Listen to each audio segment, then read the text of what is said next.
Friday the 13th, Part 3. By Simon Hawke. Prologue. Sometimes, Edna Hawke got so frustrated, she just wished she could die. Her life was going absolutely nowhere. She often wondered what the point of it was. There was no way out, she was stuck. And the worst thing was that she had done it to herself. If anyone had told her back when she was 17 that she would wind up married to a fat slob who ran a tiny roadside market way out in the middle of nowhere, just off a two-lane highway, and that her nights would be spent curled up on an old sofa in front of the TV, knitting sweaters endlessly just to have something to do with her hands so she wouldn't start pounding on the walls and screaming, she would never have believed it. But there she was, in her flannel nightgown and curlers in front of the TV in their living quarters over the store. They didn't even have a decent house to live in, not even a mobile home, just a lousy, cramped apartment above the store. How did she ever get herself into this mess? When she had married Harold at 18, fresh out of high school, she felt so proud and free and full of life that it seemed as if nothing could hold her back. She married her high school sweetheart, the captain of the football team and the best-looking guy in school.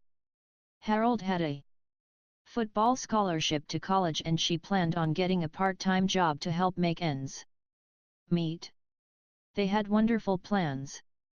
Harold was going to work hard and win a position as the starting quarterback in his sophomore or junior year. Then he'd get picked in the draft and spend some years playing pro ball, after which he'd take all the money he would have invested and start a business of his own. Well, Harold got drafted, all right, but it wasn't by any football team. This team was called the U.S. Army. The big jerk just had to flunk out and get drafted. For a while, she was terrified that he'd get sent to Vietnam, but they shipped him off to West Germany instead, where he picked up a taste for dark beer and bratwurst and Wiener Schnitzel and apple strudel. Pretty soon it was all that he could do to fit into his uniform. And after Harold got out of the army, he just kept on eating. She couldn't really remember when she stopped calling him honey and started referring to him as the big jerk. She wasn't sure when she started letting her own appearance slip, though. She'd never allowed herself to get as sloppy and overweight as Harold. She couldn't remember when she'd finally realized that all her dreams were merely that, just dreams, and instead of making it, she had started to settle for just getting by. She was 38 years old, but she looked 48 and sometimes she felt even older. She changed the TV channel with a sign and sat back to see what bad news there was in the world. The 11 o'clock news came on. The quiet little community of Crystal Lake was shocked today with reports of a grisly mass murder scene, the anchorman said. Her eyes grew wide and she leaned forward, staring intently at the screen. They were just down the road from Crystal Lake. She turned the volume up.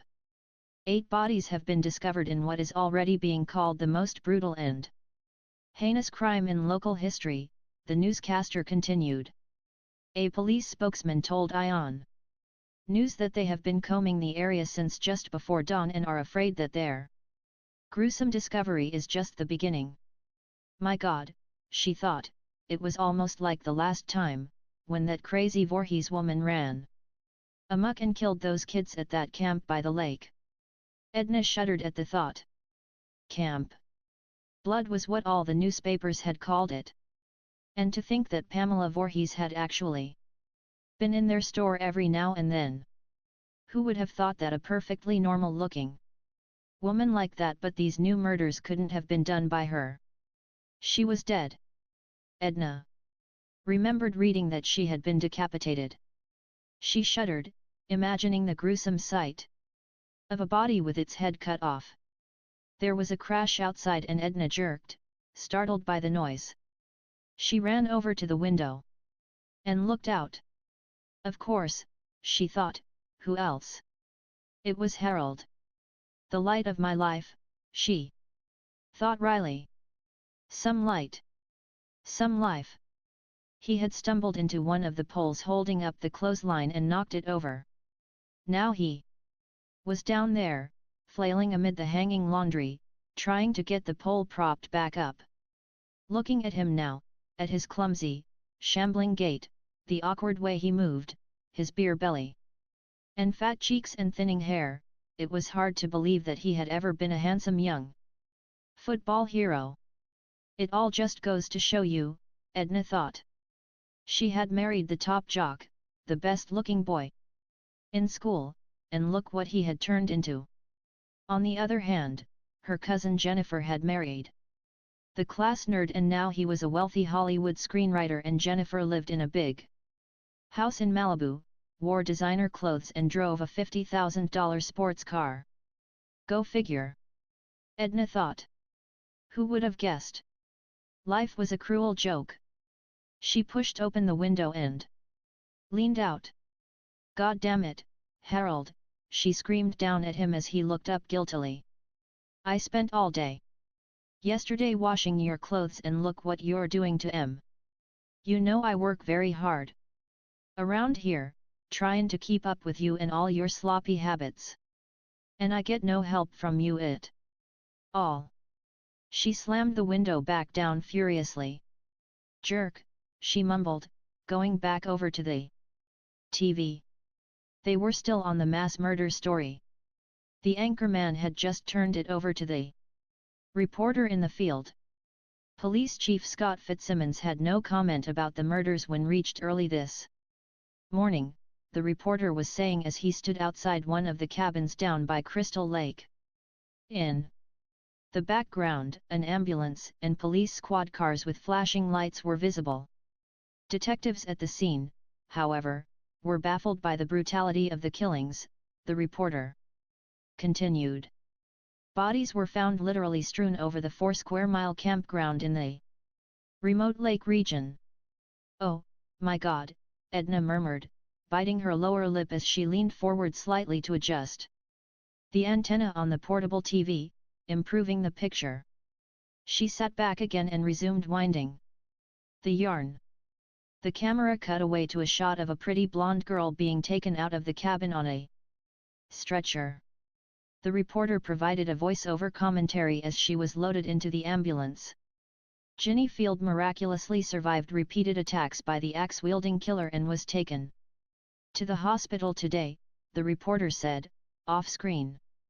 She is in serious condition, suffering from multiple stab wounds and severe hysterical shock. THA names of the 8 victims are still being withheld pending notification of the next of kin. Reports of cannibalism and sexual mutilation are still unconfirmed at this hour. The person responsible for the Crystal Lake horror remains at large. Edna reached forward quickly and turned off the TV. She didn't need to hear that sort of thing. My God, she thought, cannibalism? Sexual mutilation? And the killer was still at large? She wouldn't get a wink of sleep tonight. Harold, she called, in a shrill voice. What are you doing down there? There was no answer. Harold. Edna set her mouth in a tight grimace. She hated it when he got sulky and didn't answer. I swear. She looked out the window, but there was no sign of him in the yard. Shaking her head, she put her knitting on the couch and went downstairs. She went out the back door into the yard. Stood looking around for a moment, then glanced at the laundry hanging on the line and sighed. A work shirt and a pair of pants were missing. She picked up the basket and started taking down the clothes. Jesus Christ, Harold, she said, talking to herself, you take what's yours and you leave the rest for me to do. So inconsiderate. Why didn't you just finish the job? No, of course not, that would be too much to ask, she thought. If I hadn't come out here to see what that big dope was doing, the laundry would have hung out here all night. Do I have to do everything around here? She said to herself. Given the lack of response from Harold, she was saying things to herself more and more often. Christ, she thought, they'll be coming to take me away to the rubber room pretty soon. That's if I live so long. She heard a footstep crunch on the gravel in the drive. Harold. She squinted into the darkness and, for a moment she thought she saw a large figure moving past, but now the sheets hanging on the clothesline blocked her view. She moved to look around. The men saw that the door to the wooden shed out back was open.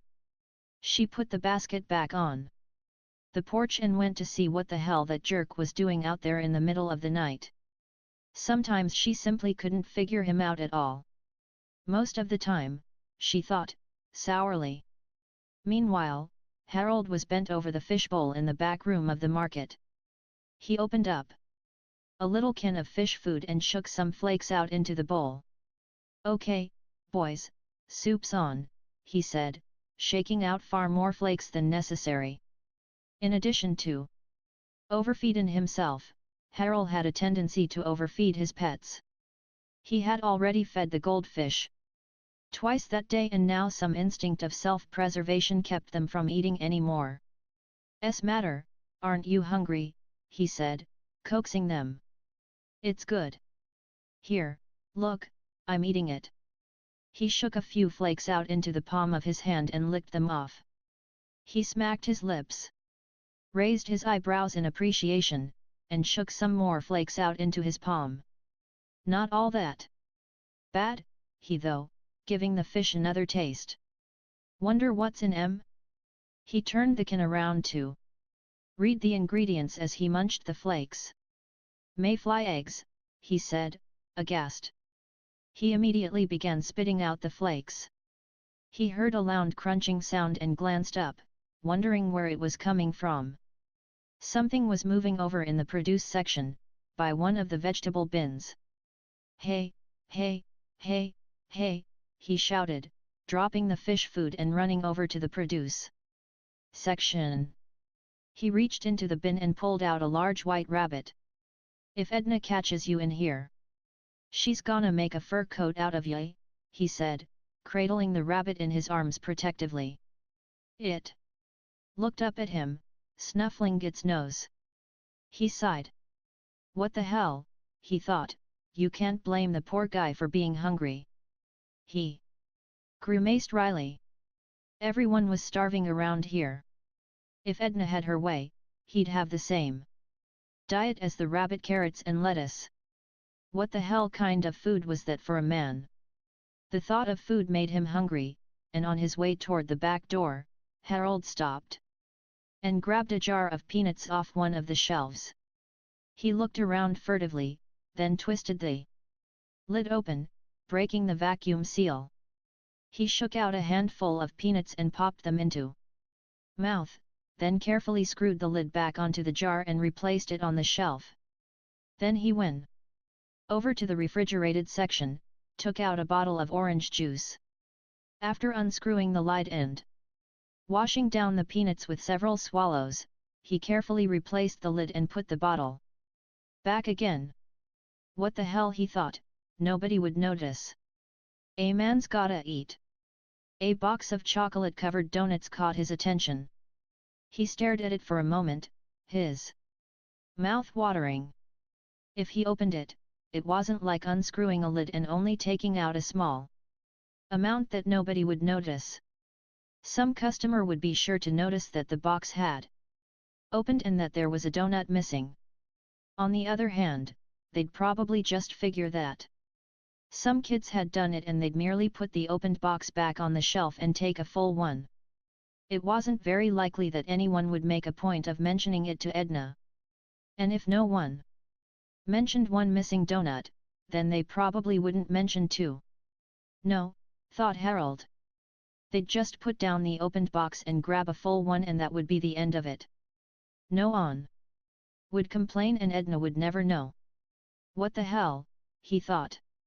He tucked the rabbit up in the crook of his arm and popped open the seal on the box. He licked his lips as he took out one of the moist, dark donuts and bit into it with gusto. Behind him, the door opened up soundlessly and a shadow crossed the floor. Harold shoved the remainder of the chocolate donut into his mouth and greedily reached for another one. Holding it in his mouth, he closed the box back up and replaced it underneath several unopened ones. He'd remember where he put it so he could sneak some more later in the night if he wanted a late-night snack. A shadow fell across him. Harold turned, the donut still stuck between his teeth, and found himself face to face with Edna. "Didn't I feed you enough for supper?" she shrilled at him, shaking her finger in his face. "The doctor said you have to lose weight, didn't he?" She sighed with exasperation. "You know. I try to help you, but you keep sneakin' food behind my back. What am I gonna do with you? And would you put that filthy animal back where it belongs? Come on." Harold looked down at the floor miserably as she went out, then he quickly grabbed another donut, crammed it into his mouth, and took the rabbit back out to the shed, holding the rabbit in his arms and stroking it. But suddenly it started wriggling, panic-stricken, in his arms. "Hey, hey, hey, what are you so nervous about?" said Harold, shifting his grip on the struggling rabbit. He stopped for a moment as he approached the rabbit hutch and his mouth dropped open as he stared at the dead rabbits inside. He gasped and approached the hutch, shaking his head with disbelief. "Who would do something like this?" he said, leaning close to the hutch and opening the door. A huge copperhead rattlesnake reared up inside the hutch, its tail rattling a warning, its gaping mouth open, displaying the long, needle-sharp, curved fangs. Harold dropped the rabbit and recoiled just as it lunged at him, striking, its fangs missing his face by scant inches.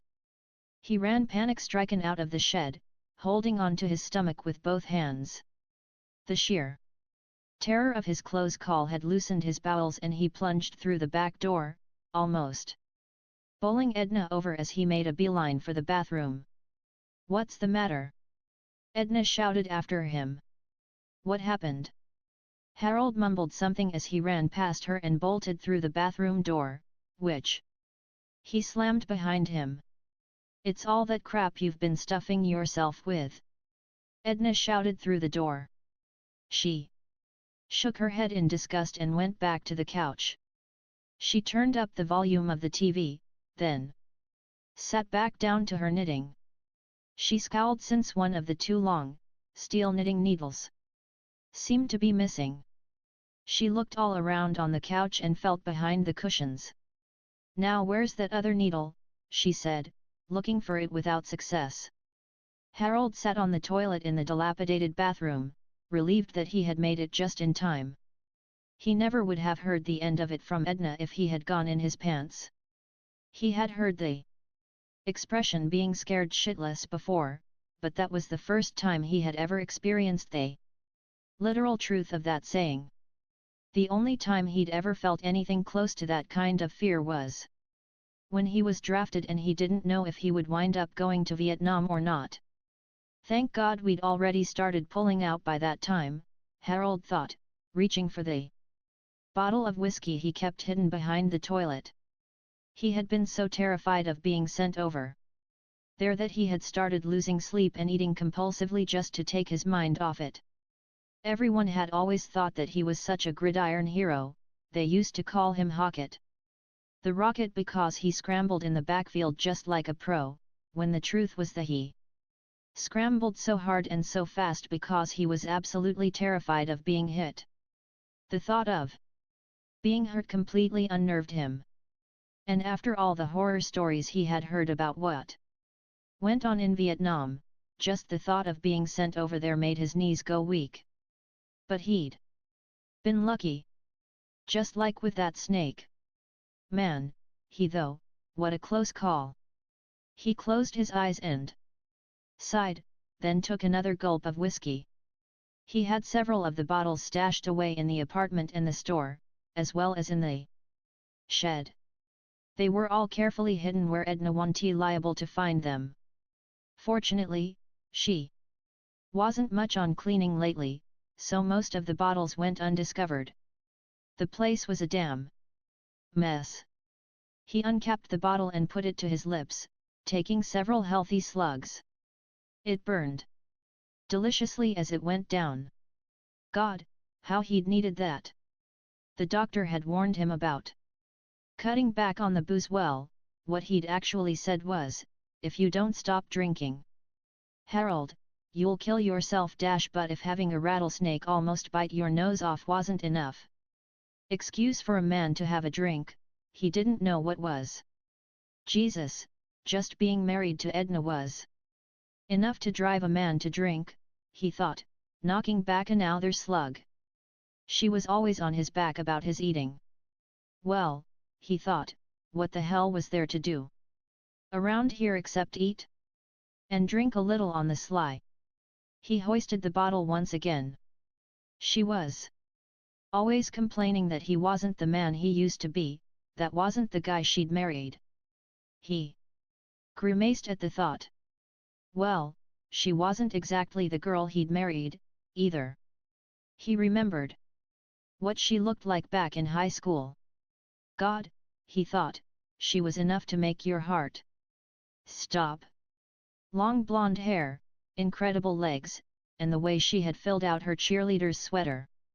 Man, the guys used to fumble the ball every time she jumped into the air, shaking her palms. Now, she was always padding around the house in those ridiculous pink furry slippers, with her hair up in those pink plastic curlers and that flannel print housecoat covering what was still actually a pretty nice body. Come to think of it, only every time he tried to do anything she would groan and roll over on her side, saying, God, not tonight, Harold, I'm really tired and I've got a headache. Okay, so maybe he had put on some weight and maybe his hair had started falling out. Maybe he wasn't the same handsome, young quarterback she'd married, but hell, a guy couldn't help getting older, could he? She was always complaining that there was no more romance in their marriage. Romance. Try getting romantic with somebody whose head looks like a heating coil and whose face has about a pound of cold cream on it every night. Try getting romantic with someone who was always getting on your case about one thing or another, scolding you as if she was your mother, for crying out loud. Who can live like this? She always said, spreading out her arms and looking up, as if expecting an answer from God. You tell me, he always replied. This ain't no kind of life at all, if you ask me. Hell, the way things are goin', I might as well drop dead. I sometimes wish you would, she'd shout back. And I wish I would, too, he'd yell back, and then he'd stomp out of the room and go out to the shed, where he'd have a whiskey bottle stashed away. He drained the whiskey bottle and wiped the liquor off his chin. I'm in the toilet, all right, he thought. For a moment, he felt like throwing the empty bottle against the wall, but then Edna wouldn't clean it up and he'd only wind up stepping on the broken glass the next time he came into the bathroom barefoot. He resisted the impulse and put the empty bottle down on the floor, reminding himself to get rid of it so that Edna wouldn't find it and give him a hard time. He put the bottle behind the toilet, and as he straightened up, he noticed the dusty curtain opposite him move slightly. The bathroom had two large cupboards in it, from which Harold had removed the shelves to make storage closets. One of the closets had a makeshift wooden door, the other was covered by a cloth curtain. The door had been missing for years and Harold kept meaning to replace it, but he never got around to it.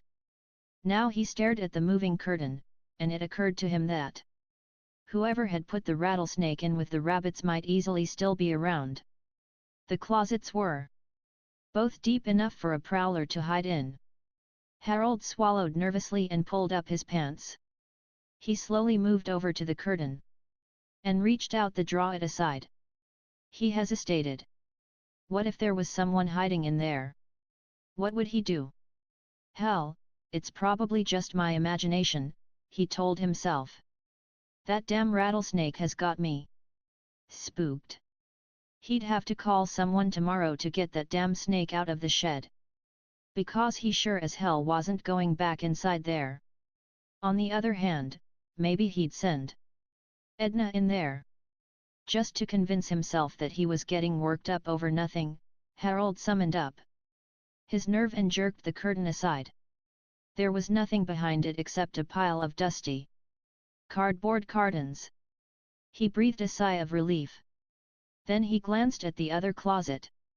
He drew himself up and walked over to it, grasped a doorknob, turned it, flung open the door and a large meat cleaver thudded into his chest with all the force of a lineman sacking a quarterback. He staggered back, blood spurting from around the cleaver embedded deep in his chest. Staring with horror and disbelief at the huge figure standing in the closet, and before the pain could even register, he died. He never felt the impact when his body fell upon the bathroom floor. Edna heard the crash and scowled. Harold. There was no answer. She reached out and turned off the TV. Harold, she called again. Why couldn't he ever answer when she called? It drove her crazy when he did that. With a sigh of exasperation, she got up and went over to the bathroom. Harold, you still in there? She called through the door. What was that crash? You break something again? No answer. She tried the door. It was unlocked. She went inside and looked around. Now where the hell was he? She sniffed several times. Whiskey. If figured.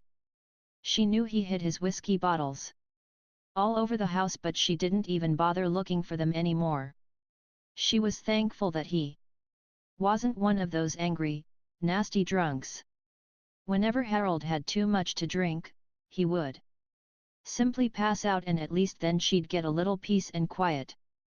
Maybe one of these days he'd just pass out and never get back up, she thought. It would serve the big jerk right. She heard a rustling sound behind the closet door. He was probably in there with his whiskey bottle. She jerked the door open and was confronted by a large rat sitting atop one of the storage cartons. She gasped and drew back from it with a grimace of disgust, and suddenly a large hand was clamped over her mouth and the missing steel knitting needle was driven through her neck, rippling through her voice box and emerging through her throat. She struggled uselessly, realizing with horrifying clarity that she was being murdered. She gagged, choking on her own blood as it bubbled up into her throat, seeping between the fingers of the huge hand covering her mouth. Waves of white-hot pain washed over her, and then all sensation disappeared as numbness quickly spread throughout her body and she sank down into oblivion. Chapter 1. The group of small children playing baseball in the street scattered to make way for the silver custom-striped van with the canoe and camping gear strapped to its roof. The teenagers inside grinned at the children who waited until the very last moment, asserting themselves with challenge in their eyes, before grudgingly getting out of the street. They could remember being much the same themselves not very long ago, regarding the street in front of their homes as turf rather than as a thoroughfare for cars. It's the White House on the left, said Chris, a shapely 19-year-old with reddish-brown hair, large eyes and an energetic, slightly nervous manner. She pointed as they passed the house and pulled over to the curb on the opposite side of the street. Andy and Debbie were both the same age as Chris. Andy was slim, with dark hair, brown eyes, an athletic build, and clean-cut, handsome looks.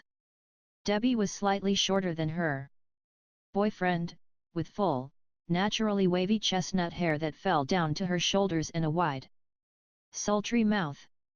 She had the kind of figure that would even attract attention in a sweatsuit. They both stepped down out of the van and came around the back to join Chris as they crossed the street. Hey, Shelley, Chris called over her shoulder. Come on out and meet your date. Bring her to me, a muffled voice called from the rear of the van. Chris glanced back dubiously at Andy and Debbie, walking with their arms around each other. Andy merely shrugged. Debbie sighed and looked at him with a wry grimace. Maybe this wasn't such a good idea, she said. She liked Vera and she regretted allowing Andy to talk her into setting up this blind date. Andy grinned and kissed Debbie. Behind them, the rear door of the van opened and a chubby figure in faded jeans and a navy windbreaker came out, wearing a white mask and brandishing a huge knife. Chris glanced at Andy and Debbie and shook her head. Sex, sex, sex, she said. You guys are getting boring, you know that. So what would a weekend in the country be without a little sex, said Andy, grinning. Cool it, Andy, Debbie said quickly, nudging him in the side and giving Chris an anxious glance. Andy looked contrite. Debbie had told him what happened to Chris last summer, telling him to be careful of what he said around her, and he had already blown it. I didn't mean it that way, he said, apologetically. Chris interrupted him, not wanting to pursue it. I know you didn't, she said, reassuring him. The one thing she didn't need, especially this weekend, was to have her friends walking on eggshells around her because of what happened to her. Look, guys, she said, I want you to have a good time this weekend. What happened to me at the lake happened a long time ago. I'm fine. Really? Forget about me. Debbie looked concerned. She didn't fail to notice the way Chris had stiffened suddenly or the strained note in her voice as she tried to sound casual, as if it didn't matter. I'm supposed to forget that we've been friends for. Andy yelled with surprise as the masked figure crept up behind him and plunged the knife into his back.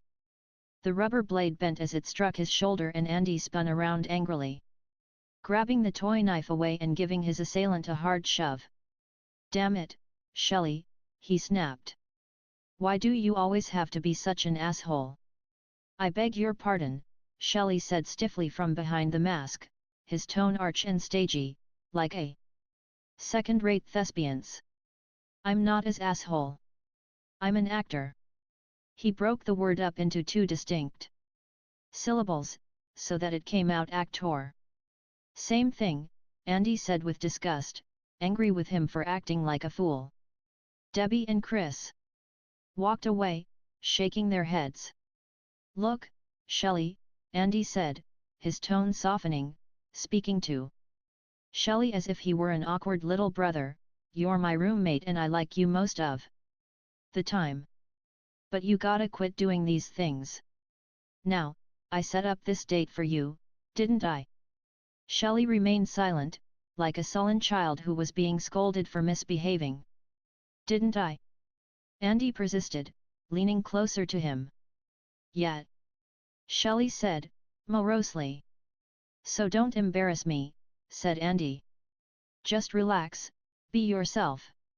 Shelley pushed the mask back up on his head. Would you be yourself if you looked like this? He said miserably. There was actually nothing wrong with the way he looked, except that he was very overweight, which gave his body and his features a round and pudgy softness. His light brown hair was very curly, and while he wasn't ugly, by any means, his poor self-image gave him sort of hangdog expression that telegraphed his own unhappiness with the way he looked to others. And when Shelley was unhappy, Shelley ate, and the more he ate, the heavier he got, the more his unhappiness increased. It was a vicious cycle. Frustration led him to seek gratification in food, which only made the problem worse and led to more frustration and size double extra large. Disappointed with reality, Shelley found escape in fantasy. Movies were his drug. He saw several each week, often going to 2 or 3 in a row on weekends. At first, it had been enough. merely to sit inside a darkened theater and watch another reality unfolding on the screen, but as he got older, he became more and more involved with his fantasy world that he preferred so much to his own. He became a walking encyclopedia of movie trivia. He read up on the art of filmmaking and learned about camera techniques, special effects, and makeup. He became an expert on who was doing what in films, always staying at the end of every movie to see the credits and remember who had done the editing, the special effects, the stunt work, the music, and the costuming. He began to experiment with theatrical makeup and latex molding, and soon everyone he knew became exposed to the many faces of Shelley Greenblatt. The drama club at school was not enough to give vent to his creative impulses, the whole world became his stage. The only problem was, he often did not know when to stop. He and Andy had been roommates since they had started college, and although Andy knew Shelley well enough to understand him and make allowances for his behavior, it was often extremely frustrating trying to make excuses for the way he acted. He often wished Shelley wouldn't try so hard. He had hoped that taking Shelley with them on this weekend would help him to unwind a bit and drop the goofball act. He had even asked Debbie and Chris to fix Shelley up. Yet now it looked as if the whole thing might have been a bad idea. The pressure was apparently making Shelley very nervous. He acted like a nerd. Andy hoped the weekend wouldn't turn into a disaster. They walked up the front steps onto the porch of the White House and Chris rang the bell. Shelley hung back slightly, looking like an Inmanti about to walk his last mile on death row. The door was opened by a middle-aged Hispanic woman who spoke to them with a slight accent. "Yes," she said, eyeing them coolly. "Hi, Mrs. Sanchez," Chris said, with a smile. "I'm Chris. We've come to pick up Vera." "She's not going," Mrs. Sanchez snapped, and slammed the door in their faces. They exchanged startled glances. They had absolutely no idea what had caused such a reaction. From inside the house, they heard Vera and her mother shouting at each other in rapid Spanish. "What are they saying?" said Chris, glancing uncertainly at Debbie. Debbie shrugged helplessly. "I don't know," she said. "I flunked Spanish." They were about to leave when the door opened once again and a striking, raven-haired 20-year-old in a form-fitting blouse and tight shorts came out onto the porch, carrying a knapsack over her shoulder. Shelley's eyes bulged. Vera smiled awkwardly, slightly embarrassed at the scene she knew they must have overheard. "Hi, everybody," she said. "What are you looking at? Let's go." "Is everything all right?" said Chris. Vera shrugged. "You know, just your basic, old-fashioned mother problems." "So, which ones?" "My date." Shelley stepped out from behind Andy. "Hi," he said sheepishly, practically shuffling his feet. "You're Shelley," Vera said, unable to hide her disappointment. He sighed apologetically. "Sorry. That's what I get for agreeing to go out on a blind date," thought Vera. Her mother had been outraged at the idea. Not only was Vera going out on a date with a boy she'd never even seen before, she was going away for the weekend. Vera's mother was very traditional and she thought that the whole thing was scandalous. She had forbidden her to go, which of course had been a sure way to guarantee that Vera went, no matter what. Now it was too late.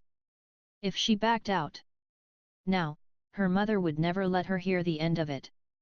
Like it or not, she was stuck with this guy for the whole weekend. The expression on her face clearly mirrored her thoughts. Andy rolled his eyes. Debbie had been right. This wasn't such a great idea. Why had he insisted on bringing Shelley along?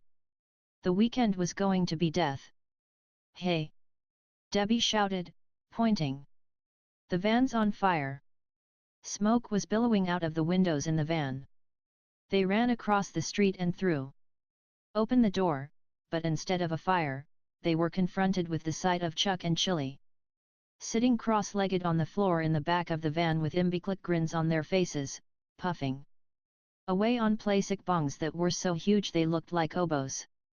The sickly sweet smell of marijuana smoke permeated the van's interior. In order to dissipate some of the smoke, Chris and Andy rolled the windows down all the way as they drove off. All they needed was to get pulled over for speeding or running a stop sign and have a cope take a whiff inside that van. It would be all over. Shelley watched disapprovingly as Chuck and Chili organized their stash. Chuck was a round-faced 19-year-old with a full black beard and a headband holding down his bushy hair. He wore well-faded jeans and tinted aviator glasses. With his 60s look, Chuck might have stepped right out of a time warp. His girlfriend, Chili, was a darkly attractive, slim 18-year-old with curly black hair and a facial expression that made her look as if she was always pouting.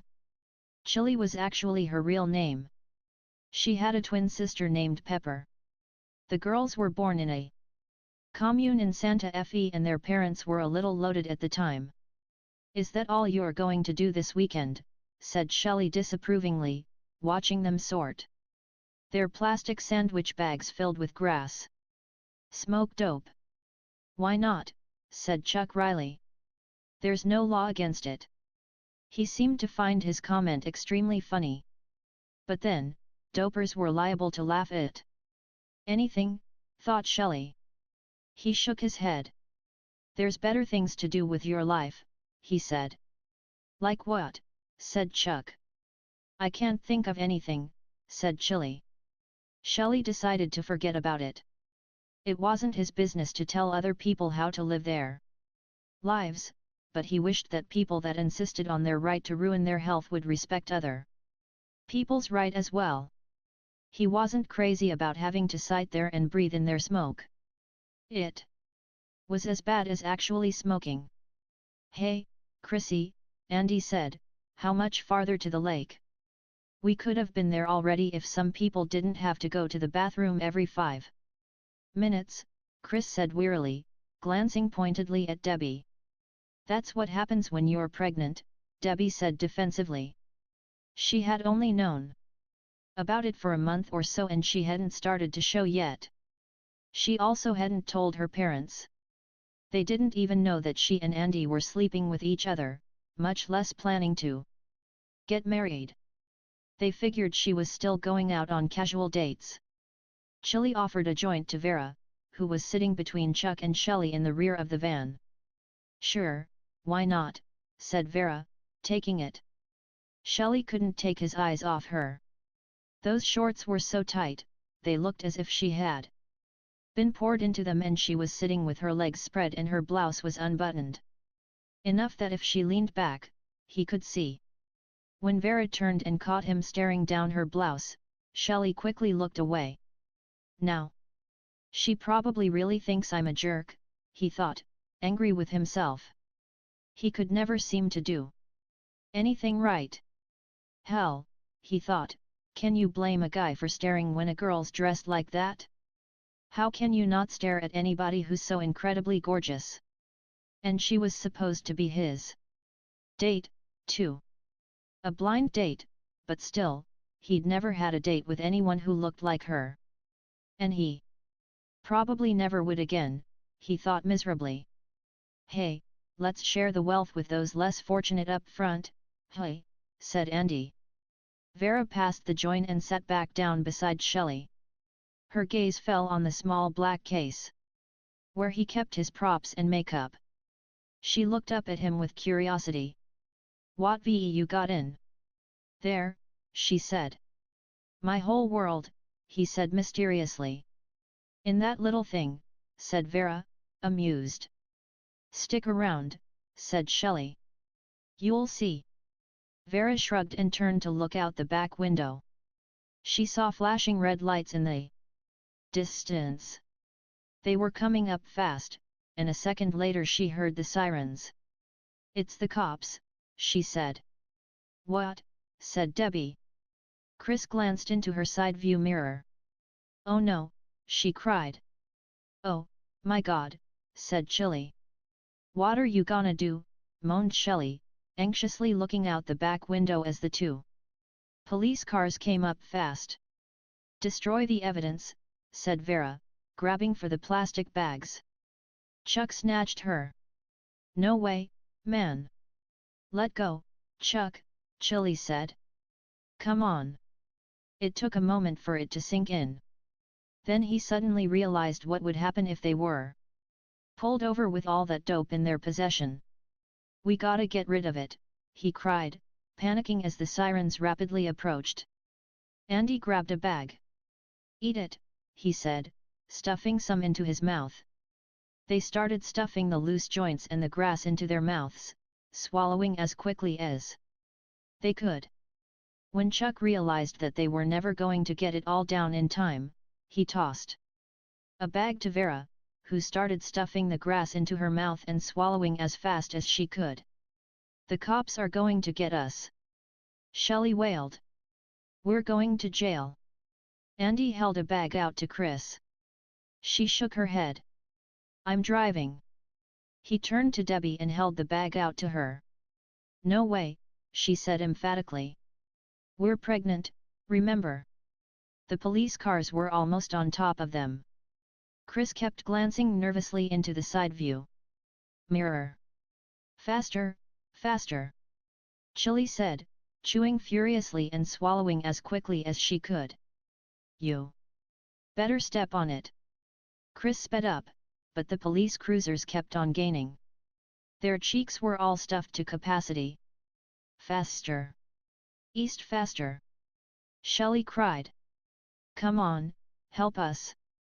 Vera said, hanging him a fistful of grass. Come on.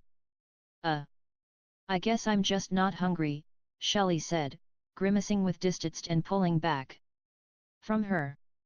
You're always hungry, Shelley. Andy said, his mouth full. Come on, eat.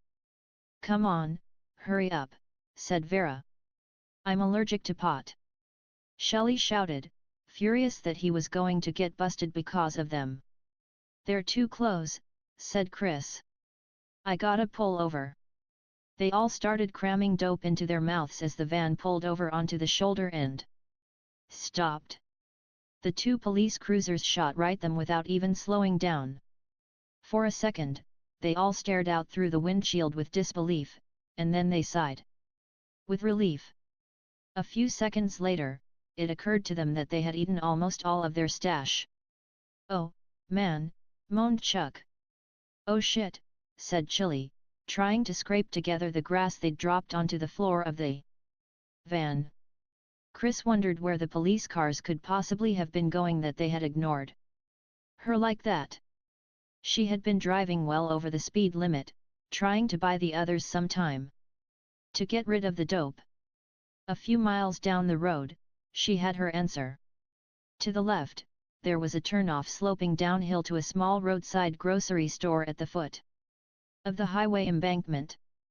The police cruisers pulled in with screeching tires, and the officers jumped out of their cars and hurried over to the store. Okay, you guys, show's over, one of them said, beckoning the small group of people away from the store entrance. Let's move it back over here, all right. There was ambulance parked in front of the entrance to the market. Chris slowed down as the road followed the curve of the embankment so that they could look down as they passed and see what was going on. As they drove past the market, the ambulance attendants came out, carrying two stretchers with she-covered bodies strapped to them. Chris couldn't take her eyes off the sight. She swerved sharply and snapped out of it, quickly returning her attention to the road. Hey kiddo, said Debbie gently, seeing the expression on her face, don't let your imagination run away with you. Chris swallowed hard, trying to calm down. Her nerves were already more than a bit on edge. Just at the thought of coming back to Crystal Lake again. And now this. Chris, stop the van, cried Debbie. "What?" she said, startled, snapping out of her reverie. "What is it?" "Stop!" Chris slammed on the brakes. She was not a moment too soon. The van screeched to a stop inches away from an old man, lying in the center of the road. "What are you doin'?" Andy said. "You almost ran over him." "I thought I must have been daydreaming," said Chris, shocked at what she almost did. "I didn't even see him." They piled out of the van and approached the motionless figure. He was lying on his back in the middle of the road, his head pillowed on a duffel bag. It was a hell of a place to take a nap. He was in his late 60s or 70s, and had stringy grey hair and a long beard. He was as skinny as a rake, his old baggy clothes were badly in need of a washing and his face was covered by a beat-up straw hat. He didn't move a muscle. "Hey, man, he looks just like my grandfather," said Chuck, bending over him. They stood around the old man, looking down at him with concern. As their shadows fell across him, his eyes fluttered open. "Why," he said, looking at Debbie and Vera and speaking in a wheezy voice, "I must be in heaven." Chuck grinned. "What are you doing down there, old guy?" he said. "You all right?" Chris asked him in a worried tone. "Get him up," said Andy. "Don't touch him," Shelley cautioned, keeping well back from the old man. "You don't know where he's been." "Thank you, thank you, thank you," the old man said as they helped him to his feet. "You are, indeed, all of you, kind and generous young people. Look upon what His Grace has brought me." He reached into his pocket and withdrew a curious-looking, slimy, whitish object. His hand trembled as he held it out, directly under Shelley's face. Shelley winced, looking down at the disgusting-looking object and wrinkling his nose. "What is that?" he said. "I found this today," the old man said, gravely. "There were other pieces of the body." "That's an eyeball!" Shelley cried, gasping and recoiling from the object. "They wanted me to have this," the old man said, showing them the eyeball and glaring at them wildly. "He wanted me to warn you." They rushed back toward the van and piled in as the old man staggered after them, brandishing the eyeball, his voice rising in pitch like an evangelical preacher's. "Look up this omen," he cried as Chris quickly started up the van and shifted into gear, pulling around him in a wide circle. "And go back from whence ya came." Chris floored it and the van shot down the road, leaving the old man in its dust. "I have warned thee," the old man shouted after them, waving the e-ball at the rapidly receding van. "I have warned thee." Chapter 2. The letters carved into the heavily weathered, swinging wooden sign mounted on a post by the packed earth driveway read Higgins Haven. The old lakeside vacation home was set in a grove of large oak trees that had been there long before the house was built. Their heavy branches hung low over the driveway. The weather-beaten farmhouse had an elevated porch and curtained windows. Unlike many of the homes in the area, it wasn't a Victorian or New England style, but sort of a bastardized amalgamation of the two. In front of the porch, there was a large, packed earth parking area where the drive curved around and ran over to the ancient barn, some 30 yards to the left and slightly to the right of the house. There were bales of hay piled up in a penned-in area near the front of the barn and the window doors to the hayloft were open, displaying an old block and tackle for hoisting up bales. About 25 yards to the right of the house was an old outhouse with a peaked roof and a traditional half-moon vent hole in the wooden door, a relic of time before the house had been equipped with modern plumbing. Past the outhouse and down a slight incline was the lakeshore, where an old wooden boat dock jutted out some 20 feet over the water. Chris turned into the entrance and drove over an ancient, loose-planked wooden bridge that spanned a dried-up stream bed that curved around the house. "Check it out, yelled Andy as they turned into the driveway and approached the house. Chris pulled the van up in front of the porch and stopped. They all jumped out and ran immediately down to the lake. "Why don't we take our bags into the house first?" Chris shouted after them, but like restless kids needing to release pent-up energy after a long car trip, they paid no attention to her. She shrugged and sighed. "Chris, come on down," shouted Debbie from the dock. Chris shook her head. "You go ahead," she called to her. "I'm going to take my bags in the house first and look around." Behind her, inside the house, someone parted the curtains slightly and looked out. Chris turned back toward the house and the figure in the window disappeared.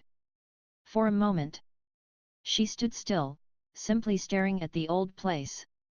It seemed like a long time. A very long time. Almost as if it had been another life. Then she took a deep breath, grabbed her duffel bag, and climbed the porch steps to the front door. Her parents hadn't wanted her to come here, nor did they want to come here anymore. Themselves. They kept talking about putting the old place on the market, but somehow they never got around to it, as if they simply didn't want to deal with anything that touched it. As if what had happened to her was their problem. Well, it wasn't their problem, she thought bitterly. It was hers. What had happened to her, not to them. They didn't seem to understand that. She was the one who had to deal with it, one way or another. Avoiding it was not the answer. Your problems didn't disappear if you ignored them. The only way that she could think of facing what had happened to her was to come back here and deal with it once and for all. Come back to Crystal Lake where the nightmare had begun. She started to look for the keys to the front door and then noticed with surprise that the door was slightly ajar. She frowned. There wasn't supposed to be anybody here. "Hello," she said uncertainly. There was no response. Glancing over her shoulder toward the lake where her friends were, she hesitantly took hold of the doorknob and pushed open the door. It opened with a creak and she stepped inside. With all the curtains drawn, the house was dark. Only the faint gleams of sunlight penetrated through the gaps in the faded window curtains, sending thin shafts of light across the floor. "Is someone here?" she said nervously. Suddenly she felt a hand grab her by the neck and yank her backward sharply. She gasped, opening her mouth to scream, but before she could, she was pinned against the wall and felt herself being kissed passionately.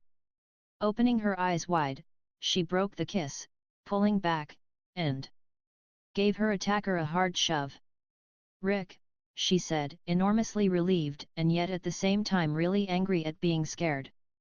Like that. She hadn't expected to run into him here, at least not this soon, but then she realized that he must have been working out in the barn, hauling in the hay, when they had driven up. Her father had obviously forgotten about stopping the delivery and Rick was just being helpful, trying to get it in before it rotted.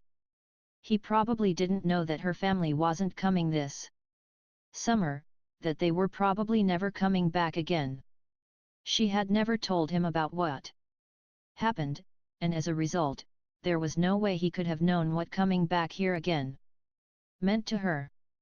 "Is it just my imagination or did it just get cold in here?" said Rick, sounding disappointed. Rick was a tall, attractive, well-built 23-year-old with short dark hair and an easy smile. He was dressed in a plaid work shirt and jeans and he leaned against the wall, watching Chris uncertainly, the puzzled expression on his face saying he didn't know what he had done wrong. She gave him an exasperated look and walked away from him, trying to collect herself. "Did I do something wrong?" said Rick, coming toward her with a look of concern on his face. She turned back to him with a sigh. "No. It's just being here again," she said, not sure how to make him understand. She really didn't want to get into it now. She wasn't ready for him. Not yet, it was too soon.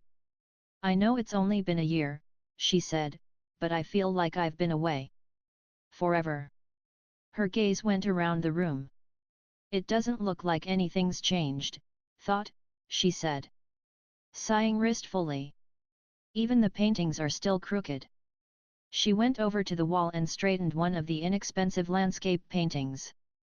Her father had bought them at a starving artist's warehouse sale, thinking he had found a real bargain, and later had found out that the starving artists were starving in Korea, where they were being paid slave wages to turn out hundreds of copies of the same landscape scenes for export. You've certainly changed, said Rick, watching her, unable to understand her standoffishness. Don't you even say hello anymore? I'm sorry, Chris said, turned back to him. She forced a smile. Hello, Rick. How are you? He smiled uncertainly. Well, that's a start. He reached for her and bent down to kiss her once again, but she pulled back, retreating from him. Could you just slow down please, she said. There's a whole weekend ahead of us. Let me get to know you again. Let me get to know this place again. Okay, said Rick, with a grin. But there's only just so many cold showers I can take. Chris rolled her eyes. Come outside and help me with the bags, she said. Lighten up, Chris, she told herself. He doesn't understand. How could he? A year ago this time, they had been discovering something really special together. They were starting to get serious and talking about the future in a way she hadn't thought she'd be ready to discuss for a long time yet, and then her whole world caved in. Rick didn't have a clue about what happened.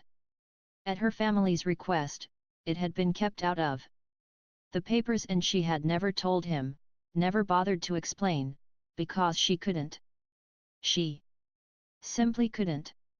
She had not been able to deal with it herself, how could she expect him to accept what had happened to her?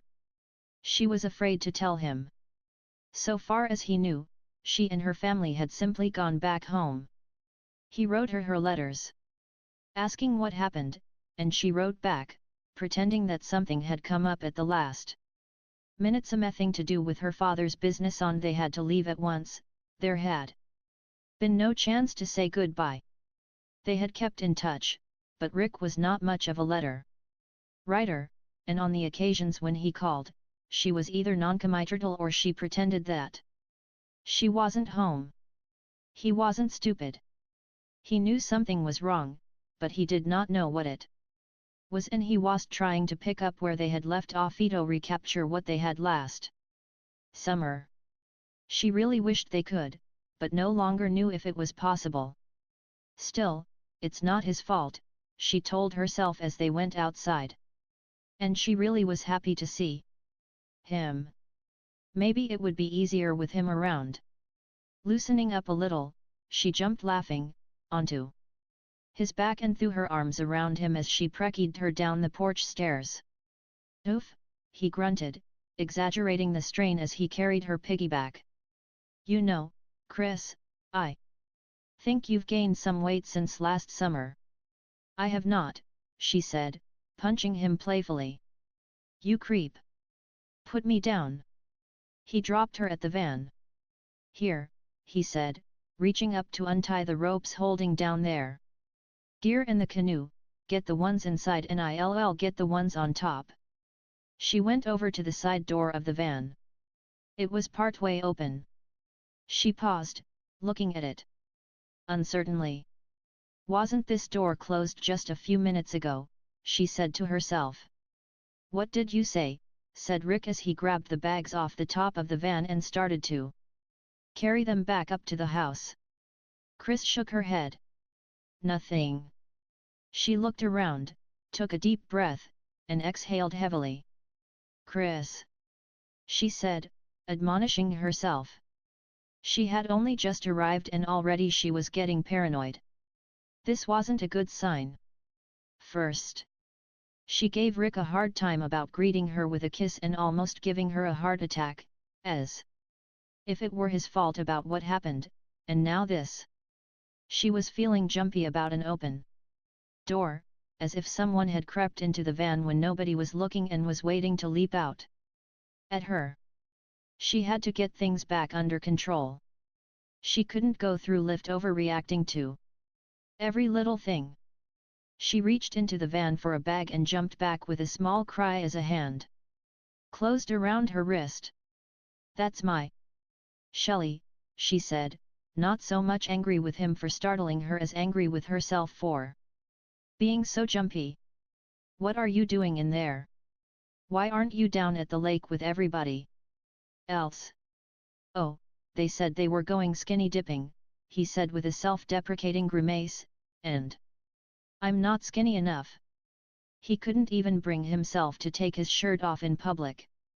Back in high school, the locker room during gym class had always been horribly traumatic for him. He hated it when guys came up to him and grabbed his flabby pecs, saying things like, "Hey, come on, honey, let me copy feel," or "Hey, Shelley, what cup size do you take?" They thought it was extremely funny, but it hurt. It hurt incredibly and filled him with such overwhelming self-loathing that he promptly went out to a pizza joint and pigged out on a large deep dish pie with the works and a pitcher of soda. There was no escape. He watched Chris as she walked back to the house with Rick and sighed. It looked like everybody had somebody. Everybody except him. Debbie and Andy were coming back up from the lake, arm in arm, and Chuck and Chili were off somewhere getting stoned together. There was Vera, his date, though she acted as if he didn't even exist. He wondered, longingly, what it would be like to have someone like Vera. Yeah, sure, he thought, fat chance. And fat was the word, all right. Chris opened the door and stood aside for Debbie as she came in from the balcony corridor. "This was my bedroom," she said. "It's yours for the weekend." "Great," said Debbie, looking around at the homey little room. She raised her eyebrows in puzzlement and turned around, her gaze sweeping the room. "Chris, I don't mean to be picky or anything, but where's the bed?" Chris had gone to the window to pull the drap. The window looked down at the barn, and she noticed the barn door slowly swinging shut. She wondered who had gone inside there. Probably Rick, she thought, and turned back from the window. "Chris," said Debbie.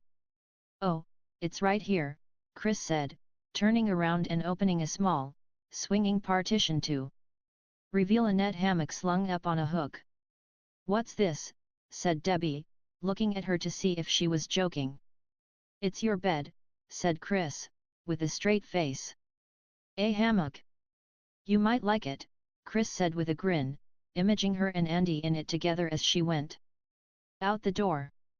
Debbie shrugged gamely. "Why not?" she said, lifting off one end to stretch the hammock out to the opposite hook. It couldn't be any worse than the back seat of a car. Andy came staggering in, weighed down by their bags and his guitar. He looked around the room. "Where's the bed?" he said, puzzled. Debbie held up one end of the hammock, with a grin. "All right," called Chris, hooking the hoist to the hay bale and stepping back. Rick, standing shirtless up in the hayloft, grunted and hoisted the bale up, swinging it inside through the large square window of the loft. He pulled the bale in, unhooked it, took a deep breath, and sent the hoist back down. "Chris, I don't understand why you guys have so much hay," he called down to her. "You don't have any horses. You never did." Chris hooked another hay bale to the hoist and gave the rope a tug to signal him. "It was my father's idea," she shouted to him. "Every year, he makes plans to buy a horse. And every year, he buys all this hay and no horse.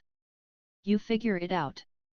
She didn't explain that her father had actually almost bought the horse this year, but at the last minute her mother had decided that she couldn't bear to come back here again when the awful thing had happened to her daughter.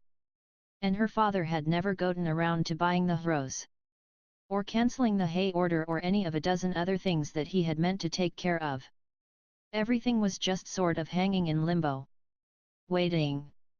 Just as her parents were waiting tensely at home right now, wondering how she was doing, feeling helpless and frustrated because she had refused to let them come with her and they hadn't been able to stop her from going without them. They had been astonished that she had wanted to come back here after what had happened. Well, she hadn't wanted to come, but she had no choice.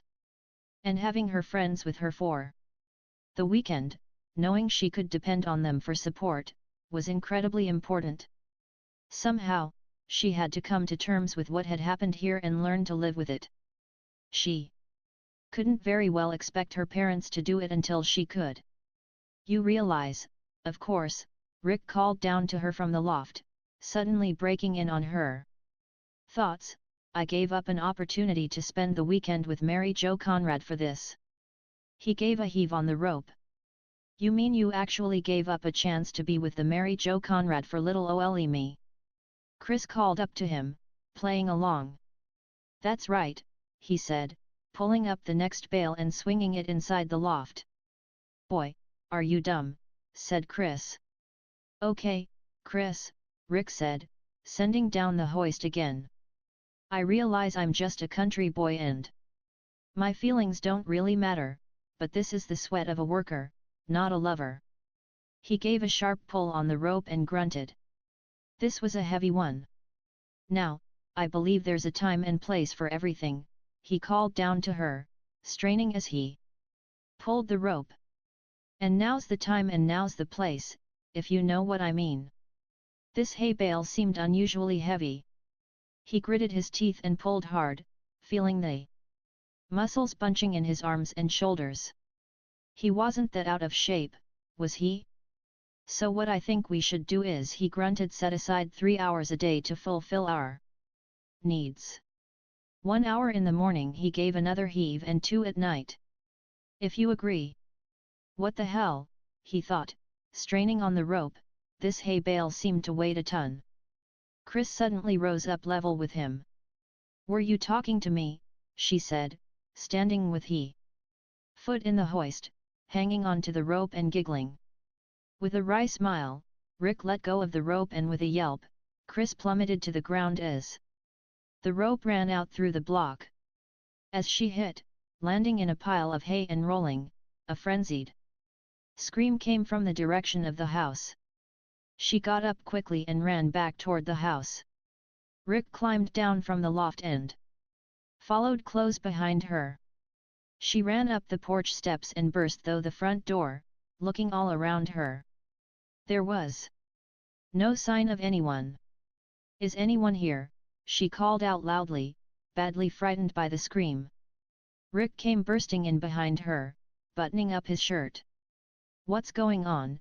He said, looking around. I don't know, she replied tensely. You check down here. I'll check the upstairs. She ran up the spiral staircase to the second-floor balcony, stopped at the door to Andy and Debbie's room, and looked inside. There was no one there. No one was screaming anymore. That frightened her almost as much as the scream itself had. She bit her lower lip and continued down the corridor. She stopped at the closed door of Shelley's room. Is anybody there? She called through the door. There was no answer. She tried the door. It was stuck. She gave it a kick and it flew open to slam against the wall. Inside the room. Shelley. There wasn't anyone inside, but the door to the antique armoire was slightly ajar. She apprated it, pulled the door open, and screamed as Shelley's body slumped against the side of the armoire, blood glistening around a hatchet embedded in his forehead. He slid down the inside of the armoire and fell out onto the floor, his glazed eyes staring at the ceiling. Chris recoiled from the sight and her hands came up to the sides of her face as she screamed hysterically. She felt Rick's hands on her shoulders, turning her away. "Don't look at him," said Rick, pulling her away. "Let's just get the hell out of here." Andy, Debbie, and Vera rushed into the room behind them. "We heard screaming," said Vera. "What's going on?" said Debbie, and then she noticed Shelley lying on the floor.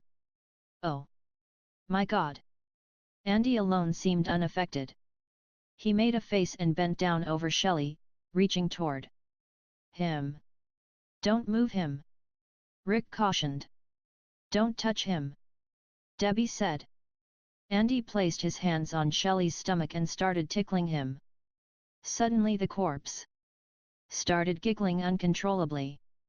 "You creep," said Andy, giving him a shot. Shelley sat up, laughing, and removed the one-piece fake embedded hatchet and bleeding latex wound from his scalp. "I guess I fooled you, hey," he said. "Jerk!" Chris shouted. She started to pummel him furiously and Shelley covered himself up, recoiling from her anger. Rick pulled her off. "Chris, leave him alone," said Andy disgustedly. "He doesn't know any better." "It's a joke," said Shelley, chagrined at they were taking it that way. "It was just a joke. I didn't mean to." "You never mean to," Andy said. Vera glanced at him with disdain. "Christ," she thought, "why do these things happen to me? I'm never going to let anybody fix me up with a blind date again. What a pitiful nerd." "Oh, I gotta get out of here," she said, with exasperation. She turned to Rick. "I'm going to the store. Can I use your car?" "Sure," said Rick, throwing her the keys and shaking his head as he looked at Shelley. "Thanks," said Vera, turning and leaving with a disgusted look at Shelley. "Asshole!" Shelley said contemptuously, turning and shaking her head as she went out the door. Feeling awful, Shelley sat on the foot, wiping the fake blood off his face and forehead with a handkerchief. It hadn't turned out the way he'd planned at all. He had wanted to impress them all with his creativity and his acting ability, but the joke had backfired, and instead, they all thought less of him than ever. "I wish I could die," he thought. Chapter 3. Vera ran down the porch steps, climbed into Rick's white VW Bug, and started the engine. It caught with a cough and sputter and settled into a steady, chugging idle. She shifted into first and started to pull away when Shelley came running out of the house, waving at her. "Hey, hey, hey," he yelled, waving his arms and running toward the car. "Let me go with you. I gotta get outta here, too." "Geez, that's all I need," she thought, letting out the clutch and accelerating past him, kicking up the dust as she spun around and headed for the bridge. Then she made the mistake of glancing up in the rear-view mirror. He looked so forlorn and pathetic standing there, gazing after her, that she simply couldn't help herself. Against her better judgment, she stopped the car, sighed, and opened the passenger door. Elated, Shelley came running. "I just know I'm going to regret this," she thought as he got in. Beaming, she shook her head in resignation, cursing herself for being soft-hearted and drove off across the bridge. "Chris! Chris, wait up!" yelled Debbie, running down the trail after her. Chris stopped and waited for her to catch up before resuming her walk down to the lake. "What's wrong?" said Debbie. "Oh, it's that creep, Shelley," Chris said angrily, picking up a branch and tossing it into the bushes, as if she were throwing it at him. "What a sick sense of humor." "Oh, that's just his way of getting attention," Debbie said. "He doesn't know about what happened." Chris sighed with exasperation. Oh, I know it, Deb. But from the minute we got here, I've been seeing things and hearing things. She shook her head. It's probably just my imagination. I shouldn't have come back here so soon. Don't let it get to you, said Debbie, trying to reassure her. Relax. Enjoy the weekend. Nothing's going to happen when we're all here together. She quickly tried to change the subject. Hey, how are things going with Rick? Okay, said Chris, in a resigned tone. But he just doesn't understand. It was clear from her tone that she didn't really want to go into it. Debbie wished that there was something she could do to make her friend feel better, to make her forget what happened, but there were some things a person simply couldn't forget. Things like what had happened to Chris last summer. Debbie and Chris were best friends since childhood, and they had talked about it, just as Debbie had talked with Chris when she had found out that she was pregnant and had some very serious decisions to make. But what had happened that summer was the sort of thing about which Debbie couldn't really give Chris any advice. Because she didn't really know what happened. Not Eve Chris knew, not completely. Perhaps that was just as well, Debbie thought. On the other hand, not knowing could be even worse.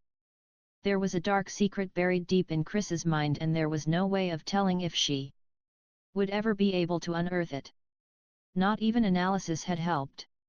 A psychiatrist had tried to hypnotize her and cause her to regress, but she had subconsciously resisted him, refusing to go under.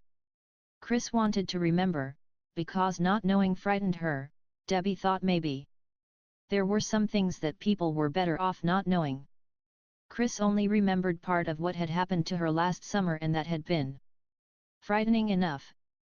The rest was a complete blank. A gap that Chris felt she desperately needed to fill. But Debbie was afraid for her. After all, when the mind blocked out something so completely, there was usually a reason for it. It was self-defense. Debbie bit her lower lip as they walked down by the lake. Chris had become silent, staring off across the water. Debbie knew that Chris was afraid of what would happen if she could never remember that missing part of her life. But Debbie was afraid of what would happen if she did. The cashier at the Crossroads convenience store rang up the total as a local high school girl bagged their purchase as several six-packs of beer, a couple of six-packs of soda, assorted bags of chips, cookies, and a mess of candy bars, cupcakes, and donuts Shelley had grabbed for himself. Vera guessed that he had used restraint because of her. Otherwise, he probably would have loaded up on 2 or 3 times as much junk food. She figured that he probably had some emergency supplies stashed away in that makeup kit of his. It was certainly big enough. She didn't even want to think about what sort of gruesome things could be inside there if that hatchet in the head trick was a typical example. Boy, she thought, Shelley was really strange. That'll be $18.50, the cashier said. And we don't accept no food stamps. Vera sneered at the thinly veiled racism. She thought, you wouldn't say that to an Anglo. Would you, bitch? And then her face fell as she realized that she had left her wallet in her purse, which was still back at the house. Shelley, she called. He quickly put the skin mag he was leafing through back into the rack and turned around. Guiltily, blushing like a little boy caught doing something wrong. I need some money, Vera said, feeling awkward that she had to ask him. Shelley quickly dug into the back pocket of his jeans, pulled out his Cordura wallet and tossed it at her. Vera reached out to catch it, but it struck the side of her hand and fell to the floor. As she bent down to pick it up, a black leather high-heeled boot with ankle straps suddenly came down on top of it. She looked up to see a hard-looking young black woman in skin-tight, black, studded motorcycle leathers standing over her. She wore a dark purple headband and lots of turquoise And silver jewelry. She backed Vera away with a hard glance, bent down, and picked up Shelley's wallet. "Excuse me," Shelley said, moving towards her with his hands held out, "but I believe that's my wallet." Before he could take more than 3 steps, Shelley was grabbed by the arms from either side and yanked up on his tiptoes.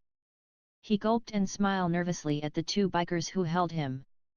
Both wore leather vests and patches on them, large black widow spiders on the backs. One of the bikers was black, with a shaved head, a gold earring, a heavy chromed steel lock-up chain hung around his neck, and a neat little goatee that made him look satanic. The other one was white, sort of punky looking, with short, spiky hair, shades, an earring, and a cigarette dangling from the corner of his mouth. "Make a wish," the black guy said, grinning at the white biker as they held Shelley by the arms. Could I buy you 2 a beer or something?" Shelley said, badly frightened but desperately trying not to show it. The woman started going through his wallet. "I'll take that now," said Vera, reaching out for it. The black woman smiled and arched her eyebrows as she held up a condom in a foil packet she had found inside the wallet. "Is this your rubber?" she said. Shelley groaned with humiliation. Vera grabbed for the wallet, but the black woman was quick to react, pulling it back out of her reach. "Didn't your mama teach you manners?" she said. "If you want something, you ask." "Nice." Vera set her jaw, gritting her teeth. "Please," Shelley said, "be cool." Through clenched teeth, Vera said, "May we please have the wallet, ma'am?" "That's good," the black woman said. "That's real nice." She slapped the wallet into Vera's outstretched hand. Vera immediately plucked a bill out of it and tossed it down onto the counter, then she snatched up their grocery bags and stormed out of the market. The punky biker flicked his cigarette butt at Shelley as they released him to run after her. "Hey, that was a 20.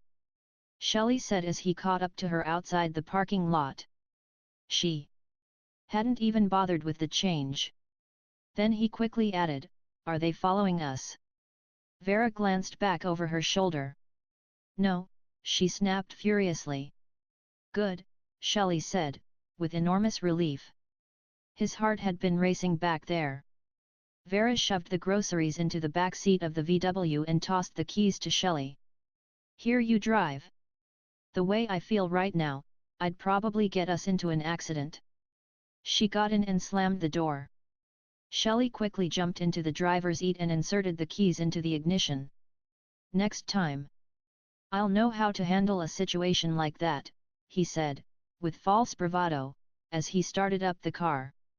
Then, realizing how obviously phony it sounded, he lamely added, "Let's just hope next time isn't too soon." As the engine caught and chugged hesitantly to life, the bald biker came out of the market. He stopped to open the pop top on a beer can and glanced up at them with a mean look. "Oh," said Vera. Shelley swallowed nervously, quickly shifted the VW into gear, and stomped down on the gas pedal, anxious to get the hell out of there. But in his hurry to drive off, he mistakenly shifted into reverse instead of first gear and the car leaped backward with a lurch.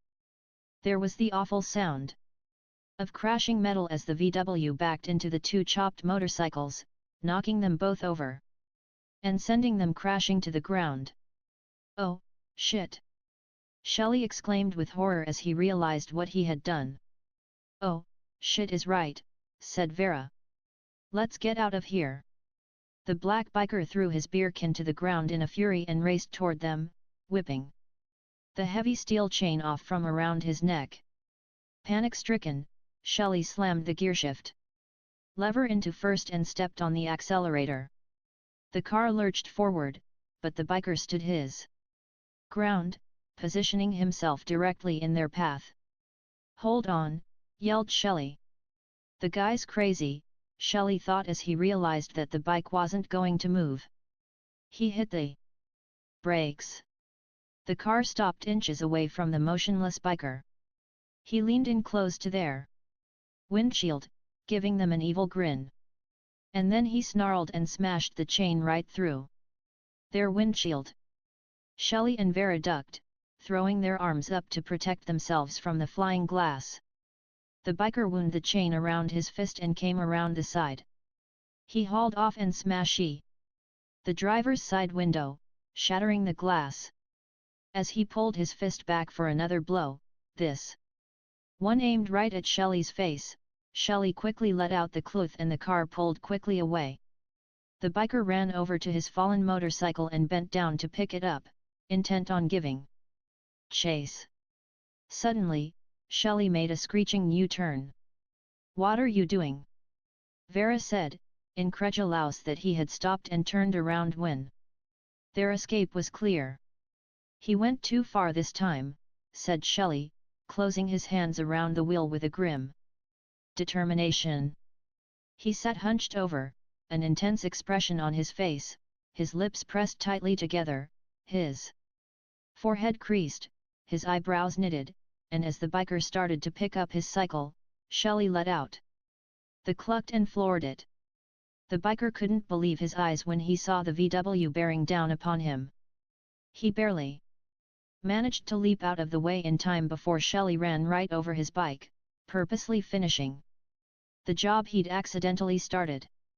The other two bikers came running out of the store in time to see the VW pull another U-turn and slide around in a spray of dust, heading toward the road. "I did it! I did it! I did it!" Shelley crowed jubilantly. "Did I do it?" "You did it!" Vera said, with disbelief. "You were great." "I was great," said Shelley, riding on the adrenaline high. It was the first time in his life he had ever stood up to anybody. It felt terrific. He glanced up into high rear-view mirror. "You son of a bitch," the black biker yelled after him, throwing the chain after the departing car. "Come back here, you bastard. You're not getting away with this. I'm gonna get you. You're dead, you mother. You hear me? Dead." Chapter 4. They all came running when Shelley and Vera pulled up with the battered VW. The little car looked as if it had been through a war.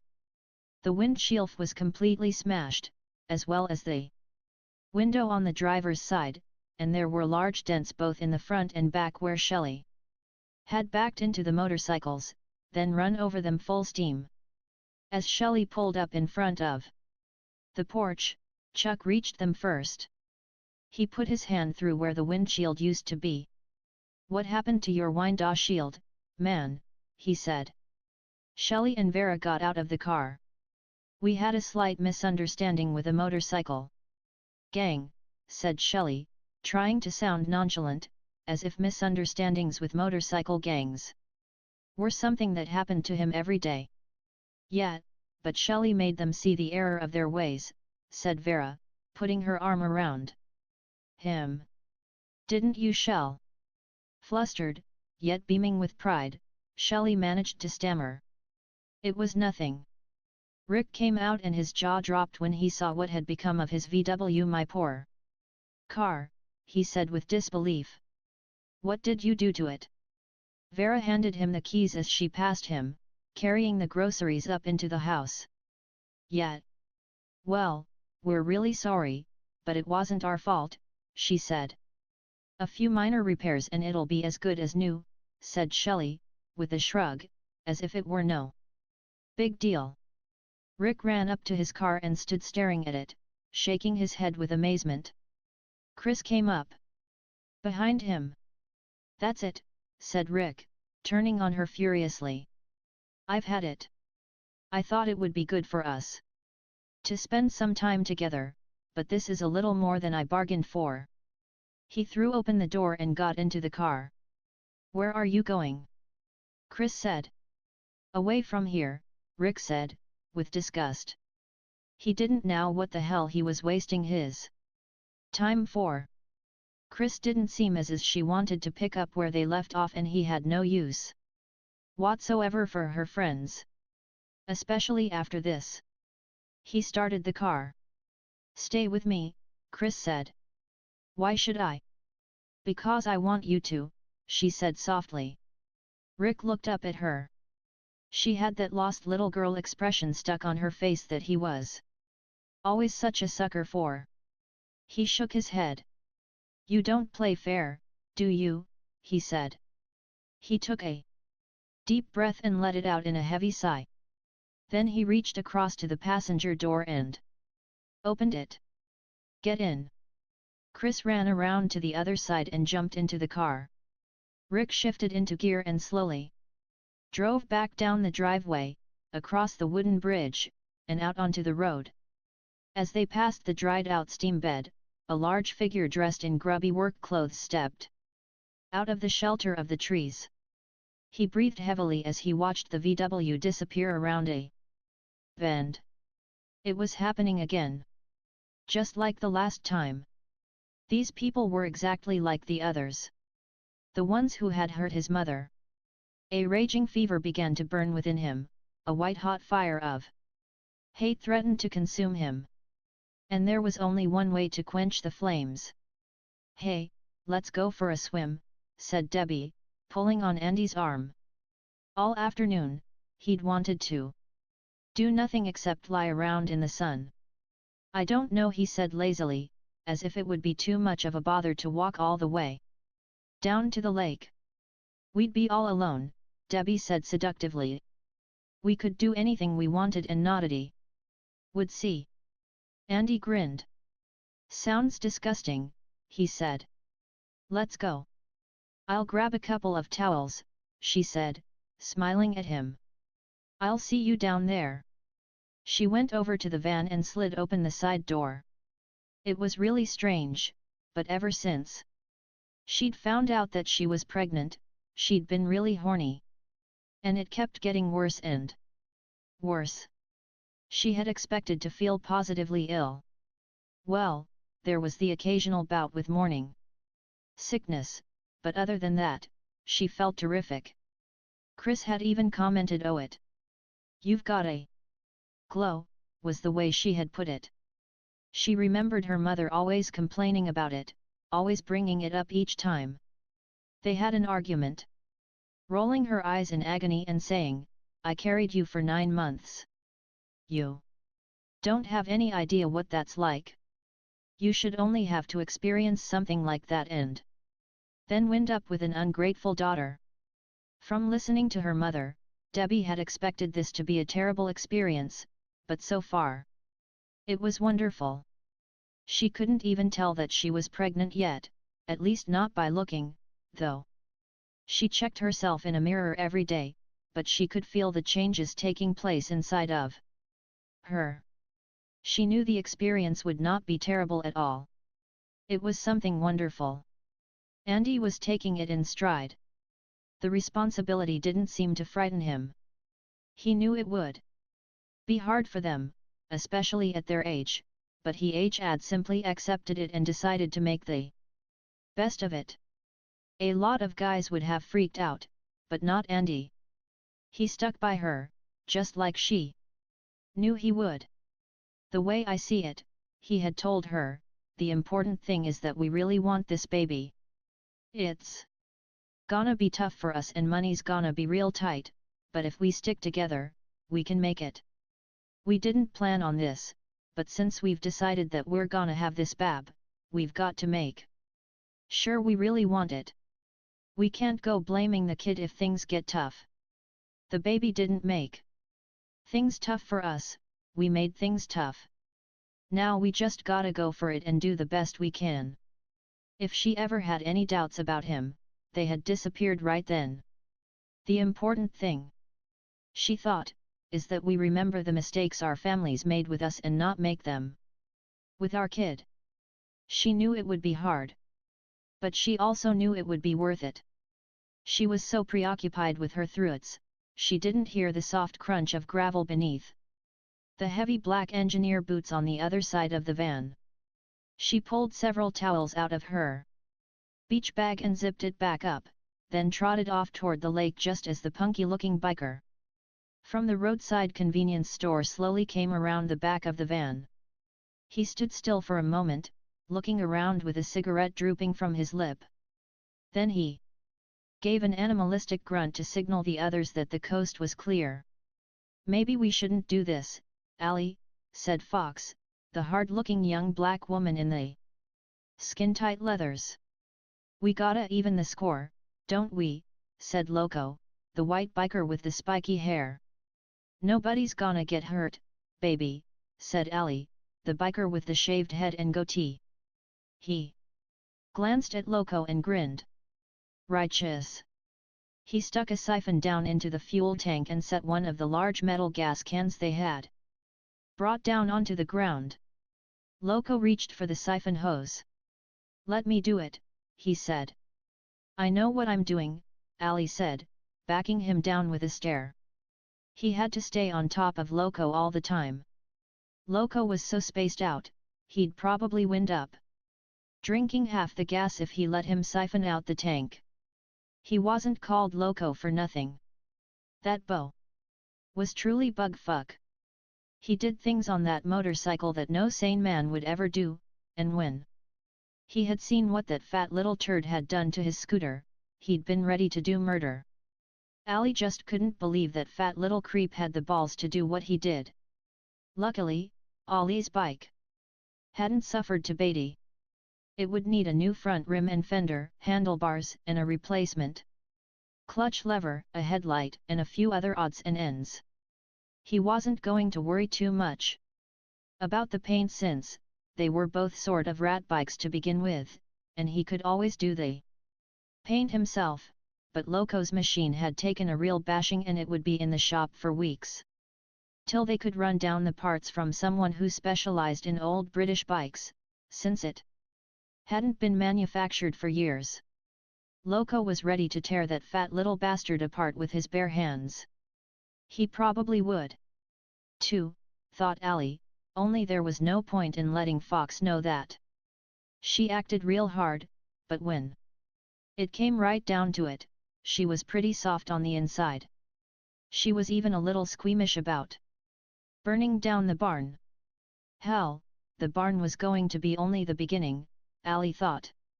Nobody trashes my scooter and gets away with it. Nobody.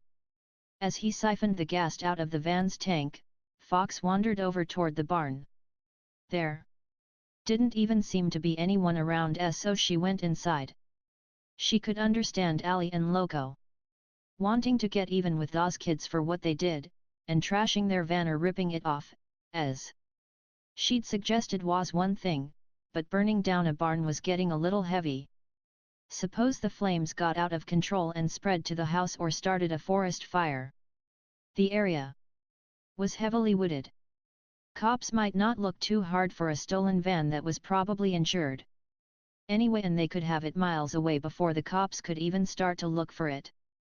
Hell, she thought, by that time, the boys could have it in the shop, repainted and the old numbers ground off, and they'd have it sold before anyone could ever trace it to them. But arson, that was something else, again. It was that Loco, she thought. Allie was fine when he wasn't around, but when the two of them were together, Allie always had to be harder and badder and meaner, and what made it worse was that Loco simple did not know when to stop. Things could get out of hand with him really fast. She could tell he really wanted to kill those kids, and it was all her fault. If she hadn't started messing around with that Chicano girl, none of this would have happened. Well, it was out of her hands. There was nothing else to do but ride with it. She looked around to make sure that there was no one watching and cautiously pulled open one of the barn doors. Shafts of fading sunlight cut through the gloom within, softly illuminating the straw-strewn, packed earth floor. She grinned as she looked around. It was an old barn with lots of tools and stuff stored inside it, horseshoes and old bells and blacksmith's tongs hung on the walls. A weather-worn western saddle and girth were slung over the wall of one of the two large wood-framed horse stalls with wide, swinging wooden gats. She ran her hand over the saddle. The leather was cracked and discolored. Several wooden benches were set against the walls and a couple of old sawhorses had dusty, faded woolen blankets draped over them. There was an ancient, rust army canteen hanging from a peg, as well as an old, olive-drab, World War II canteen belt. She decided the belt looked kinda funky. She'd grab it on the way out. It was the first time she had ever seen the inside of a barn and she felt a little like a kid turned loose in a toy store. She completely forgot about the guys outside planning to burn it down and lost herself in the fascination of rummaging through all the junk, the rusted tools, the various items of old clothing and camping equipment and worn-out riding tack that had been left hanging in there. She found an old brass cowbell, struck it to hear its tone, then decided to also grab that on the way out. Then the high heel of her boot caught on something and she fell sprawling face down, to land with her eyes scant inches away from the upturned tines of an old pitchfork. Shit, she said, realizing how close she'd come to landing right on top of the nasty-looking thing. She'd have to be more careful. You never knew what could happen to you in a dark old place like this, she thought. She glanced up at the loft, wondering what was up there. Maybe she'd find something else that she could liberate. She took hold of the wooden ladder T had extended vertically straight up to a trapdoor in the loft, and started to climb up. Behind her, a large shadow fell across the barn floor as a massive figure came in quietly through the open door and softly pulled it shut behind him. Ali finished the first gas can and quickly transferred the siphon hose to the mouth of the second can, losing only a few drops in the process. He shoved the hose down inside, then capped the first can and handed it to Loco. Here, take this into the barn and start pouring, he said. And find Fox. That was all he needed now, having his lady wandering off. She was probably screwin' around down by the lake, he thought, waiting around the shore or dumb thing, and here they were, getting ready to torch the damn place. He wanted her where he could keep an eye on her. They'd have to hit these turkeys hard and then split fast. He didn't want anyone to be able to identify them, assuming Loco left anyone alive to do it. He was in a real state. Maybe a nice big bonfire would mellow him out, but if not, there wasn't going to be any talking him out of this one. And bottom line, a lit didn't really feel like it. The hell with them. These kids had called the shots when they ran over their scooters. The sons of bitches were going to get wasted, and he wasn't going to cry about it. Loco walked over to the barn, carrying the heavy gas can and looking all around, keeping an eye out for anyone who might give an alarm. He got over to the barn doors and set the gas can down. He was about to reach out and open up the door when a sudden shriek coming from overhead startled him, making him reach for the large folding knife in his belt sheath. Fox came swinging out like a jungle queen on the host through the open square window doors of the hayloft, laughing and yelling like a kid. "Hoo-wee!" she cried, with childlike delight. Loco stared up at her in disbelief. "What the hell are you doin'?" he said, glancing over his shoulder quickly to see if anyone had heard her. "Are you crazy? Get off that thing!" She disappeared from view, swinging back through the hayloft door, and a moment later she came swinging out again like a little girl in a playground on a set of swings. "This feels so good," she yelled, giggling like a child. Loco simply stared at her. He couldn't believe it. What did the silly bitch think they were doing here, playing games for Chris' sake? He glanced back over his shoulder, looking in Ali's direction. The van was out of sight, around a bend in the driveway, behind a large oak tree. He shook his head. If Allie saw this, he'd lose it for damn sure. "Ollie's gonna be pissed if you don't stop this screwin' around," he called up to her. "We got shit to do." The hoist came swinging out by itself, with no sign of Fox. Loco waited for a moment, staring up at the hayloft, but Fox didn't reappear. He scowled and went into the barn. "Fox," he called, getting really irritated. He wanted to get on with it, he didn't feel like wasting time playing nursemaid to Ollie's old lady. "Where are ye?" The cigarette dangled from his mouth. "I oughta just dump the dotum gas out and toss the butt down and be done with it," he thought. "Let the stupid bitch find her own way out. Serve her right. If she got burned." He ground his teeth together. No, then he'd have to deal with Allie. "Where's Fox?" he imagined Allie saying. "Oh, she's back in the barn, man. Oughta be nice and crispy by now." No, he didn't guess Allie would go for that. Shit. He'd better get her and bring her the hell out. "Stop screwing around," he yelled up at the loft. "You're messin' everything up." There was no response. "Shit," he said savagely, staring up the ladder to the hayloft. He'd had it with her. He didn't care if she was Ollie's old lady or not, he was going to grab her by the goddamn throat and toss her right out that big square window up there. "You're dead now, woman," he shouted. He came up through the opening in the floor and stepped off the ladder onto the floorboards. "Fox." He turned around, his jaw dropped and his eyes opened wide with shock at the sight of Fox. Dangling in the air, pinned to a crossbeam, impaled through the throat by the long tines of a pitchfork like a butterfly pinned to a board. Her eyes were ghastly, wide open, frozen into a stare of utter horror. Blood trickled down her leathers and dripped down onto the floor of the loft, soaking into the straw. Loco panicked and turned to run. The second pitchfork was driven deep into his stomach with a dull, wet, smacking sound. The long, sharp tines ripped through his entrails, penetrating deeply, going straight through him and coming out his back. Blood bubbled up into his throat as he opened his mouth to scream, and his hands clutched helplessly at the wooden shaft of the pitchfork, his horrified gaze fixed on his attacker. He staggered forward one step, and then his legs turned to rubber and collapsed beneath him.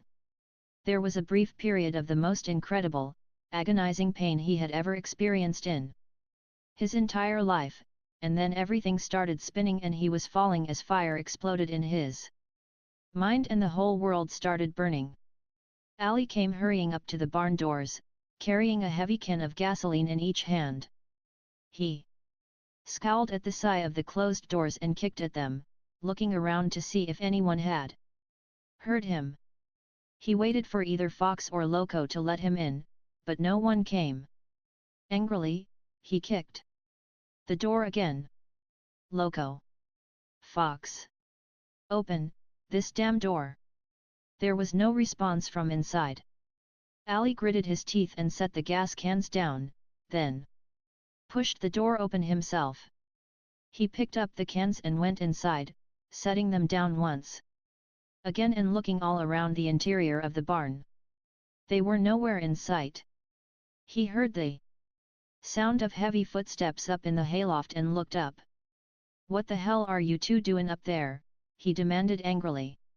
"You hear me talkin' to you?" He stormed over to the ladder and grabbed it, about to start climbing up, when suddenly Loco's body was thrown down from the hayloft. It came flying down at Allie, landing right on top of him and sending him crashing to the ground. His eyes went wide as he saw all the blood and he shoved Loco's corpse away, scrambling out from under it. "Fox!" he screamed, and then he turned quickly as someone dropped down from the hayloft, landing back in a dark corner of the barn. Ali looked around quickly and his gaze fell on a rusted machete among the array of gardening tools. He grabbed it and started for the back of the barn, his eyes glittering with homicidal fury. "When I find you, you bastard, you're a dead man," he said. He rushed back to the stalls, brandishing the machete, and then he spun quickly as he heard someone jump down behind him from the pile of hay bales in the corner. In the dim light inside the barn, he saw a huge figure coming at him, holding something in his hand. Ali swung the machete at the shadowy figure's head with all his might. Moving with amazing speed, his attacker ducked beneath the blow and Ali staggered. Momentarily caught off balance, and then stars burst before his eyes as an iron plumber's wrench came down upon his skull and he fell crashing to the floor. The wrench descended on him 3 more times like a sledgehammer driving in a railroad spike, but Ali never felt it. Chapter 5. He saw them through the window of the barn, the girl dressed in a scatty blue bikini and wrapped in a towel, the boy in shorts, sneakers and a t-shirt. Their wet hair was plastered down. And they walked close to one another, hand in hand. They were coming up from the boat dock by the lake, heading directly toward the barn. Their voices floated up to him. "What are you doing?" Debbie said as Andy started to pull her toward the barn. "We haven't been in the barn yet," Andy said, with a sly grin. "Let's take a look." "Not now," said Debbie, pulling away from him and walking back toward the house. "I'm cold." The water in the lake was freezing and it had brought on a sudden attack of cramps and mild nausea. "How about it, Debbie?" Andy said, wiggling his eyebrows and leering. "A little roll in the hay." "Go play with yourself," she said, grinning at him. "I'm going in the house." "Hey, wait up," he yelled, laughing and running after her. Jason Voorhees slowly unclenched his fists as the couple headed back up toward the house. The blood-stained plumber's wrench dropped from his hand and fell onto the floor of the barn, next to the prostrate form of Ali. He looked down at the biker's blood-spattered body and, for a moment, the raging fever within him ebbed. His breathing slowed and became more regular. A curious sort of calm came over him, as it always did after a kill. But it only lasted for a little while, and each time the period of calm was briefer than the last. He had fled from the deserted Camp Crystal Lake known to the locals as Camp Blood after the sheriff, with assistance from local hunter and the state police, had organized a search for him. It was the largest dragnet in the history of the state. They had started at Paul Holt's Counselor Training Center, the scene of the recent murders, and from there they had gone on to the abandoned camp, where they had found the ruined, patched-together cabin he'd been living in. From hiding, he had watched them carrying out the bodies of the counselors he had slain and brought them to the shrine he had erected to his mother, the centerpiece of which had been her rotting, decapitated head. It was all that remained of her after the girl named Alice, the sole survivor of her vengeance, had killed her at the camp, beheading her with a machete. Thinking he had drowned and blaming his death on inattentive counselors, Pamela Voorhees had been driven mad with grief and she had embarked upon a murderous vendetta to avenge her son. She butchered 2 young counselors while they were making love, savagely hacked them to pieces with a hunting knife so that their bodies were barely recognizable. Then she had poisoned the camp water supply. Each time someone tried to open up the camp again, she stopped them. Until Steve Christie, the son of the original owner, returned with a set-up crew of counselors, determined to reopen the camp and prove once and for all that Camp Blood wasn't cursed, as people in the town of Crystal Lake believed. Enraged, she killed them all, except for Alice, who, in terrified desperation, struck out at her with a machete and ended her pathetic life. Only what Pamela Voorhees had never realized was that her son, Jason, had survived. Jason had drowned in Crystal Lake on that fateful Friday the 13th, but some feral spark within him had refused to die. He had come to on the shore, with no memory of how he had dragged himself up out of the slime at the bottom of the lake. The last thing he remembered was crying out in terror as the waters of the lake closed over him, the awful feeling of the water rushing down his throat, flooding his lungs as he tried uselessly to breathe, and then nothing. When he found himself in a clump of bushes on the shore, he rolled over on his side and retched for what seemed like hours, vomiting up filthy, stagnant water, worms, and writhing maggots. After a time, he regained enough strength to crawl a short distance from the lake and collapse beneath a stand of pine trees, where he slept while his body continued the strange process of regeneration that had kept it alive despite all the rules of nature. He did not know how much time had passed since he had drowned, how long he had remained on the bottom of the lake, but even had he known, chances were he would not have understood. The ordeal of his death had dealt an irreparable blow to his tortured mind, which had never really functioned properly to start with. Despite the supernatural ability of his body to shut down and repair itself, his mind was never fully able to recover from the effects of brain death. He lived, but he did not really reason. He was a human shark, motivated by nothing more complicated than a relentless urge to kill.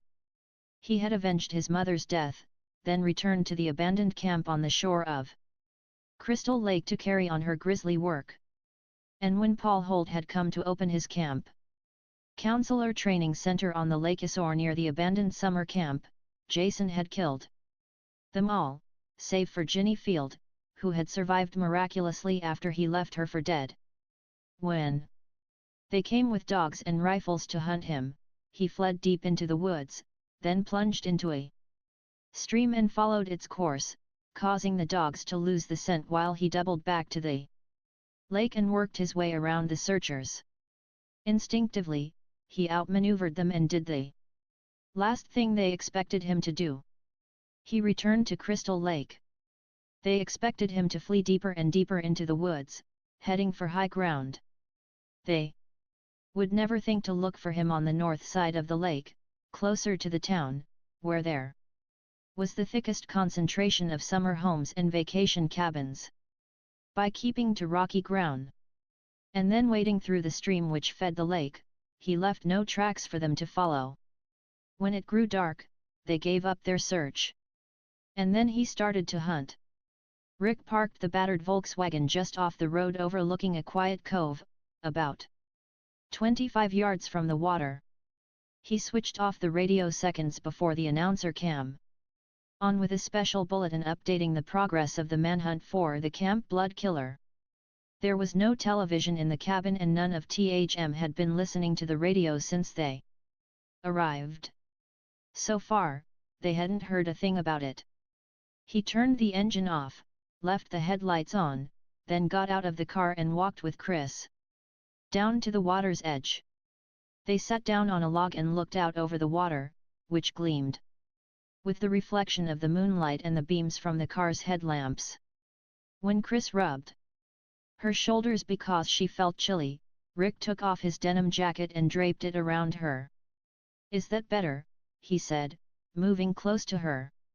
She smiled at him in a distracted manner. He picked up a few pebbles and tossed them one by one into the water. He glanced at Chris after a few moments. She seemed 1,000 miles away. He suddenly wanted very much to take her in his arms and kiss her, but as she put his arm around her, he felt her body tense. He sighed and took his arm away. He knew something was bothering her, but he couldn't figure out what the hell it was. Was it something he had done or failed to do? Something had really changed between them since last summer. Maybe there was someone else back home, he thought. But surely, if that were the case, she would have told him. "You know, I don't think I could live anywhere else," he said, looking out at the lake and just talking to make conversation, hoping he could get her to open up. The nights are always so peaceful and quiet. She didn't say anything for a moment, then, still not looking at him, she said softly, "It's deceiving." He glanced at her sharply, puzzled by his peculiar comment. "What do you mean?" Again, she was silent for a moment, as if she were struggling to get the words out. "The quiet can fool you," she said finally. He saw her swallow hard. "It fooled me." Rick sensed that she was on the verge of telling him about it, whatever it was, but she was having a difficult time of it. Suddenly he didn't think it was another guy back home. It was something worse. Something was really bothering her. Something had happened and she was scared. "Chris," he said, gently prompting her, "why did you come back here?" She hesitated, moistening her lips. Her mouth had gone suddenly dry. "To prove something to myself," she said at last. "To prove I'm stronger than I think I am." "What about us?" Rick said. "I'm here with you," she said, looking at him intently. "Can't that be enough for now?" "I don't know," said Rick, his frustration mounting. She seemed about to tell him, but suddenly she backed off again. "I mean, I don't see you for months on end, and when I do, you put this barrier between us. How do I break though?" She sighed heavily. "You're right," she said. "I should have told you everything a long time ago, but I just couldn't." She bit her lower lip and shook her head, looking away from him. She looked as if she was about to cry. "Look, Chris," he said, "you don't have to tell me anything if you don't want to." "I want to," she said, looking at him earnestly. "I want you to know what happened so you'll understand." She looked away from him and stared out at the water. She was afraid to tell him, afraid that he wouldn't understand, but she could not go on any longer without telling him about it. It wasn't fair.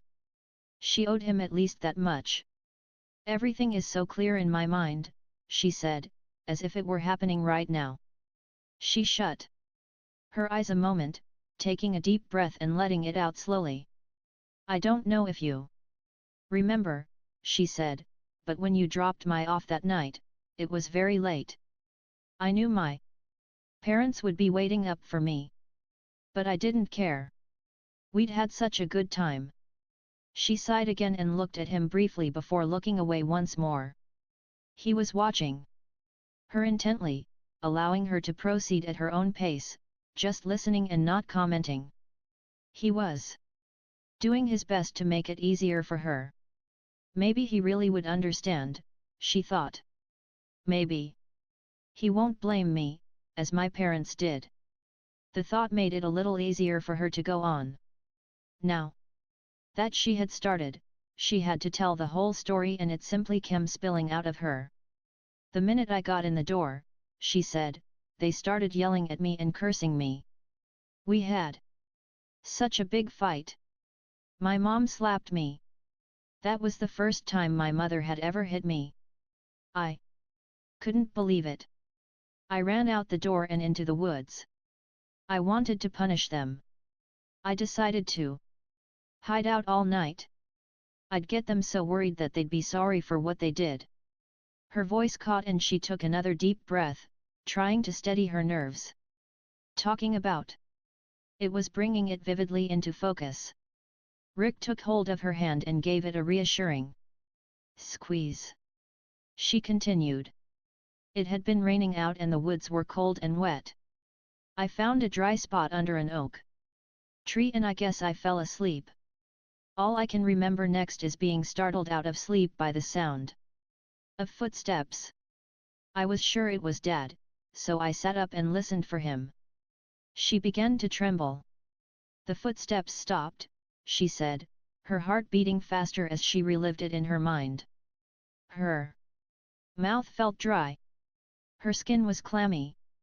"Then I heard this crackling noise behind me. I turned. Around and standing there was this hideous-looking man, so grotesque he was almost inhuman. He had a knife and he attacked me with it. Tears started down her face as she gripped Rick's hand with a fierce intensity but avoided looking at him. She felt herself shaking and she fought to keep her voice steady. I've got to tell it. She thought desperately, I've got to, this is part of it, I've got to face what happened. I was so hysterical, I don't know how I was even able to think, she said, her voice trembling as she blinked back the tears, but they were running freely now, making long, moist trails down her cheeks. But I kicked the knife out of his hands and I ran. She gulped, forcing herself to go on. But he ran after me and pulled me down to the ground. I was kicking and screaming, but it didn't do any good. Then oh, God, then he dragged me by the hair along the ground. And I blacked out. I just don't know what happened after that. I just don't know. She broke down, sobbing uncontrollably, burying her face in Rick's shoulder as he gently pulled her close and stroked her hair. He had an agonized expression on his face as he understood for the first time why she had stiffened every time he tried to touch her, what it must have been like for her to be assaulted like that and not know what happened, suspecting the awful truth, wanting to know and, at the same time, being terrified of knowing. It's all right, he said softly, stroking her hair gently, feeling her pain. You're all right now. He held her until she cried herself out and pulled away, taking deep breaths as she tried to calm herself. She wiped her eyes and smiled at him weakly, grateful beyond words for this understanding. When I woke up, I was in my own bed, she continued, holding on to his hands. She shook her head. My parents never said a word about it. They act as if the whole thing never happened. But it did. And they knew it too, she thought, and they blamed her for it and never forgave her, either. They acted as though what she put them through, which was, of course, the way they would have thought it could possibly compare with an experience as terrible as the one she'd had. So terrible that her mind had blocked it out. All I want to do is just forget it, she said, but I can't. I'll never forget that horrible face. Never. The headlights on the car suddenly went out and she jerked as if struck. What's that? They turned around, looking back toward the car, but there wasn't anyone in sight. Damn it, it's the battery, Ricky said. I charged it yesterday, but it must not have taken. They walked back to the car. It may just start anyway, he said, somewhat dubiously. Let me try. He opened the door, got in, and turned the key, but it was dead as a doornail. We're gonna have to walk back, he said, getting out and putting his arm around her protectively. It's okay. He looked at her and could see that she was shaken, but her eyes were shining and she looked incredibly relieved. It suddenly occurred to him that she had been afraid he'd pull away from her. Afraid that he wouldn't understand and that he'd shut her out after he found out what had happened, as if it were her fault that some sick bastard had. My God, he thought. No wonder she'd been acting that way every time he tried to touch her. She had been violated and the assault had been upon the very core of her being. She felt unclean and was terrified that he would perceive her that way and want nothing more to do with her. Sweet Jesus, he thought, did she really think I'd turn my back on her just because she had been hurt? Did she really think I wouldn't be there when she needed me the most? Perhaps it was a corny gesture, but he offered her his arm. And it was exactly the right thing to do. With a smile, she hooked her arm through his and together they started back down the road. Chapter 6. Chuck and Chili were slumped in identical postures on the couch, heads arched back. Mouths open, dead to the world. Zonked, as Chuck would have put it. Vera and Debbie sat on the other couch staring with bored expressions at Andy and Shelley, who were juggling. Shelley was juggling 3 apples while Andy juggled oranges, each concentrating intensely as he attempted to outdo the other. Neither Debbie nor Vera could believe that the evening had degenerated to such a mundane level. "Do you give up?" said Shelley, concentrating fiercely as he juggled his apples. "Not on your life," said Andy, whose competitive drive led him to enter any physical contest. "No matter how absurd. You give up?" "Never," Shelley said. Vera and Debbie exchanged helpless glances. "I know how to stop this," Debbie said, smiling. She got up off the couch and walked slowly over to Andy's side, stopping right next to him and sliding up to him as he kept his eyes on the oranges. "I can think of much better things for you to be doing with your hands," she said in a husky voice, smiling and sashaying over to the stairs. Andy promptly allowed 2 oranges to drop. "You win," he said to Shelley as his oranges thudded to the floor and he hastened to follow Debbie up the stairs. Shelley glanced around, saw that Andy and Debbie had departed and that Chuck and Chili were still asleep, then he looked at Vera nervously and smiled. "I guess that just leaves you and me sort of," he added, awkwardly. Vera watched him juggle. "You really are very good at that," she said, anxious to change the subject. She turned back to tend the fire with the poker. Shelley stopped juggling his apples and watched her for a moment, licking his lips nervously as he saw the way her jeans stretched tightly over her ass. God, she was so damned beautiful. He took a deep breath and decided to take the plunge. "Vera," he started, hesitantly, "you and I have gotten to know each other a little today." He gulped. "I like you. I like you a lot. I was thinking that maybe." Vera came up to him quickly and gently placed her hand upon his mouth, covering his lips with the tips of her fingers. "I don't think so," she said, trying to say it as gently as she knew how.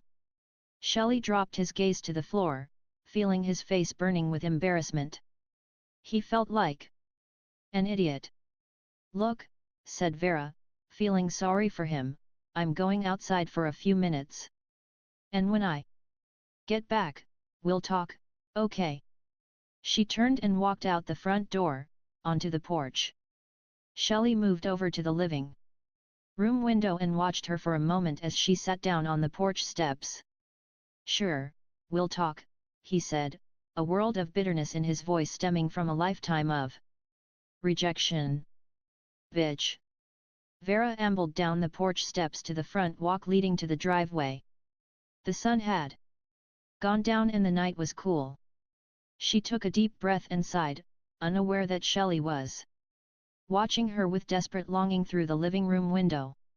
He really wasn't a bad guy, she thought, even if he was a bit of a nerd. He'd shown a lot of guts at that convenience store with the bikers. Still, she thought, just because he wasn't a bad guy was no reason for her to give in to what was obviously a fairly potent sexual fantasy he was having about her. What was it about guys, she thought, that they couldn't seem to think about girls in any other terms except as potential sexual conquests? They either wanted to take you to bed or they didn't. That's all there was to it so far as they seemed to be concerned. Friendship? Forget it. That's what other guys were for, right? When it came to women, guys either wanted to ball them or they didn't, and girls would either put out or they wouldn't. It really didn't seem to be any more complex than that. How the hell could they expect to have relationships with women if they weren't even willing to accept women as individuals, with wants and needs and feelings of their own? Damn it, she thought, I like Shelley. At heart, he really is a decent sort of guy, but why do I have to feel guilty just because I don't want to sleep with him? Why does my acceptance or Rejection of him have to come down to whether or not I'll go to bed with him. That's just not fair. She thought. Maybe she could explain it to him. She didn't know if he would understand, but it was certainly worth a try. Look, Shelley, she imagined herself saying to him, just because I don't want to go to bed with you doesn't mean that I don't like you as a person. It doesn't mean that I'm rejecting you. Don't you see that by putting me in that position, you're putting me in the same unfair position that people have been putting you in all your life? They've looked at you and seen a kid who was overweight and they never bothered to look beyond that to find out who you really were. Well, it can be exactly like that for someone who looks the way I do. Have you ever thought of it? They look at me and all they see is a pretty face and a terrific body. Not that I'm complaining, but there's a lot more to what I am than great legs, a tight ass, and nice tits. Just as there's a lot more to what you are than chubby cheeks and love handles. You'd like me to see that, to recognize that there's more to you than what you look like on the outside, but at the same time, you don't seem to be willing to give me that same consideration. When you look at me, Shelley, she imaging herself saying to him, what do you see? My pretty face? My tits? My legs? My ass? Do you think about who I really am, or do you think about what's between my legs? What do you really know about me, anyway? Can't you see that you're victimizing me the same way people have been victimizing you? You like the way that feels? No? Then why are you doing it to me? She sighed and continued walking down the path leading to the lake. The male thing was especially hard for a young Hispanic woman. She had to deal with the whole Latino macho trip. In order to preserve her virtue, her desirability as a potential mate, she had to be a virgin. Yet, at the same time, she was subjected to countless assaults upon her virginity, and the rules of the game were clearly defined. It was all right for the guys to do whatever was necessary short of outright rape to try and get between her legs, but the only way that she could maintain their respect was to continue to resist them. If she relented and gave them what they wanted, she could be regarded as nothing more than a cheap slut. Anglos pulled the same kind of number, only in a much more subtle way. Maybe she was expecting too much of Shelley to think that he could ever understand. He was probably in there right now, feeling sorry for himself and thinking that she was a bitch because she wouldn't respond to him the way he wanted. And what about what she wanted? Or didn't that matter? She felt like going in there and asking him if he'd still feel the same way if she were about 50 pounds heavier. Somehow, she doubted he'd look at her quite the same way then. Well, Shelley, she thought, it works both ways, you know. Andy rolled from side to side experimentally in the net hammock, feeling it sway beneath him. There was a dubious expression on his face as he looked up at Debbie, standing over him. How do we do it? He said. Well, first we take off our clothes, she said, with a perfectly straight face, then you get on top of me or I get on top of you. He grimaced wryly. I know how to do it. I mean, how do we do it in a hammock? With a sly smile, Debbie removed her blouse. I think you can figure something out, she said. I'll think of something, Andy said as she came into his arms and the hammock started to sway from side to side. Chuck stirred groggily on the couch in the living room. He glanced over at Chili, out like a light as she sprawled back against the couch next to him. He grinned. Good shit, man, he thought. It zonked both of us right out. He glanced around the room. Except for him and Chili. There was nobody else around. The room was dark and the fire was starting to die down. Stretching lazily, he got up off the couch, threw some more logs onto the fire, and went out the back door. He walked the short distance to the outhouse, opened the door, and pulled light chain inside. The yellow bulb came on, and he looked around at the interior of the outhouse, grinning at the graffiti written on the walls. "Help! I'm being held prisoner in the outhouse," one said. "Throw down a can of air freshener and a rope." He chuckled, then turned around as he heard the sound of footsteps on the gravel behind him. "Shelley." No answer. He couldn't see very far into the darkness. He shrugged, went into the outhouse, closed the door, and sat down. He pulled a joint out of his shirt pocket and lit up, inhaling deeply. As the first blast hit his lungs, the whole outhouse seemed to shake. "Heavy shit," he said, taking the joint out of his mouth and gazing at it appreciatively. Then the outhouse shook again and he realized that it wasn't the dope. Someone was leaning on the outhouse wall outside, rocking it back and forth violently. "Who's there?" Chuck shouted, feeling slightly alarmed. "Shelley, if this is another one of your tricks."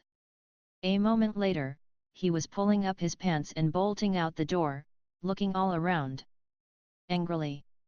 There was no sign of anyone, but the door to the barn was slowly swinging closed, as if someone had just gone inside. "Damn that Shelley," Chuck thought, him and his constant screwing around. Suddenly he turned and almost jumped out of his skin when he bumped right into Chili. He gave out a startled yell. "Ah!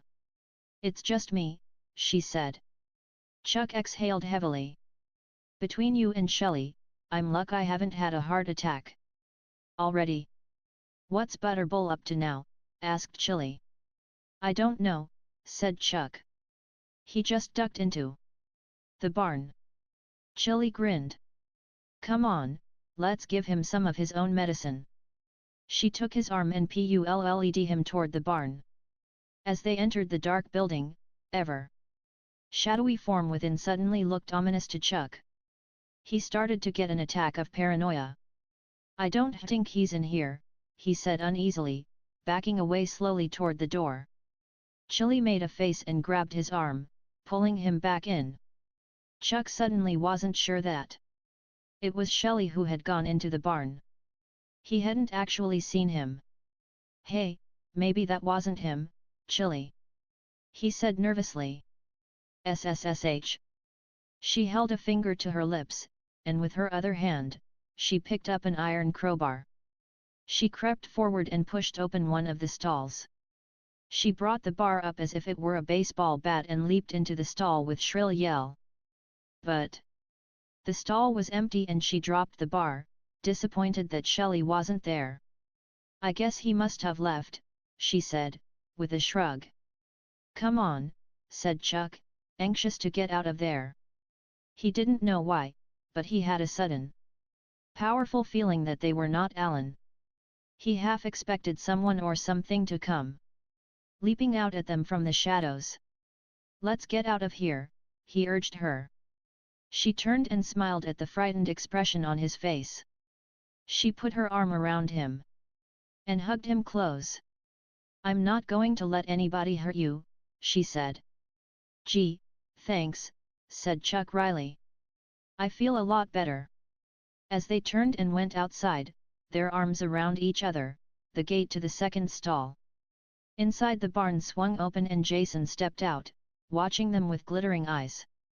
The blood was pounding in his ears, filling them with a roaring sound as he kept clenching and unclenching his fists. His massive rib cage rose and fell as he breathed heavily, gulping in deep lungfuls of air to try and ease the tightness in his chest. The blood fever was upon him once again. He seemed to hear a small, insistent voice deep within his twisted brain, a voice that commanded him to kill. He stared at Chuck and Chili with utter loathing as they walked back toward the house. For the moment, they had escaped him. But only for the moment. Chapter 7. Vera sat on the edge of the boat dock, dangling her legs in the water. It was so quiet and peaceful out on the lake, she didn't really feel like going back inside and having it out with Shelley. She sighed. Why couldn't he simply take the hint? Any other guy would have realized long ago that she simply wasn't interested in him, at least not that way, but Shelley couldn't seem to get it through his head. He kept trying to push the issue, as if he thrived on rejection. She kicked her legs back and forth, enjoying the feel of the cool water on her bare feet. I came on this trip to get away from hassles, she thought, to just enjoy a quiet weekend in the woods. She didn't need this crap from Shelley.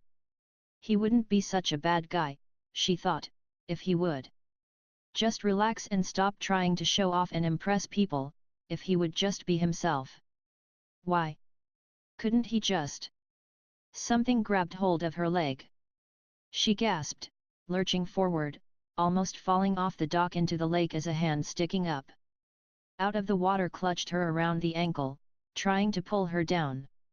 She screamed, and clung to the dock with all her might, kicking with her leg, trying to wrench herself loose, but she felt herself slipping and suddenly the hand let go. As she scrambled panic-stricken back onto the dock, looking fearfully down into the water, a large figure in a black wetsuit broke the surface of the water with a loud cry, brandishing a spear gun and wearing a white plastic hockey mask. Shelley pushed the mask back on his head and grinned at her.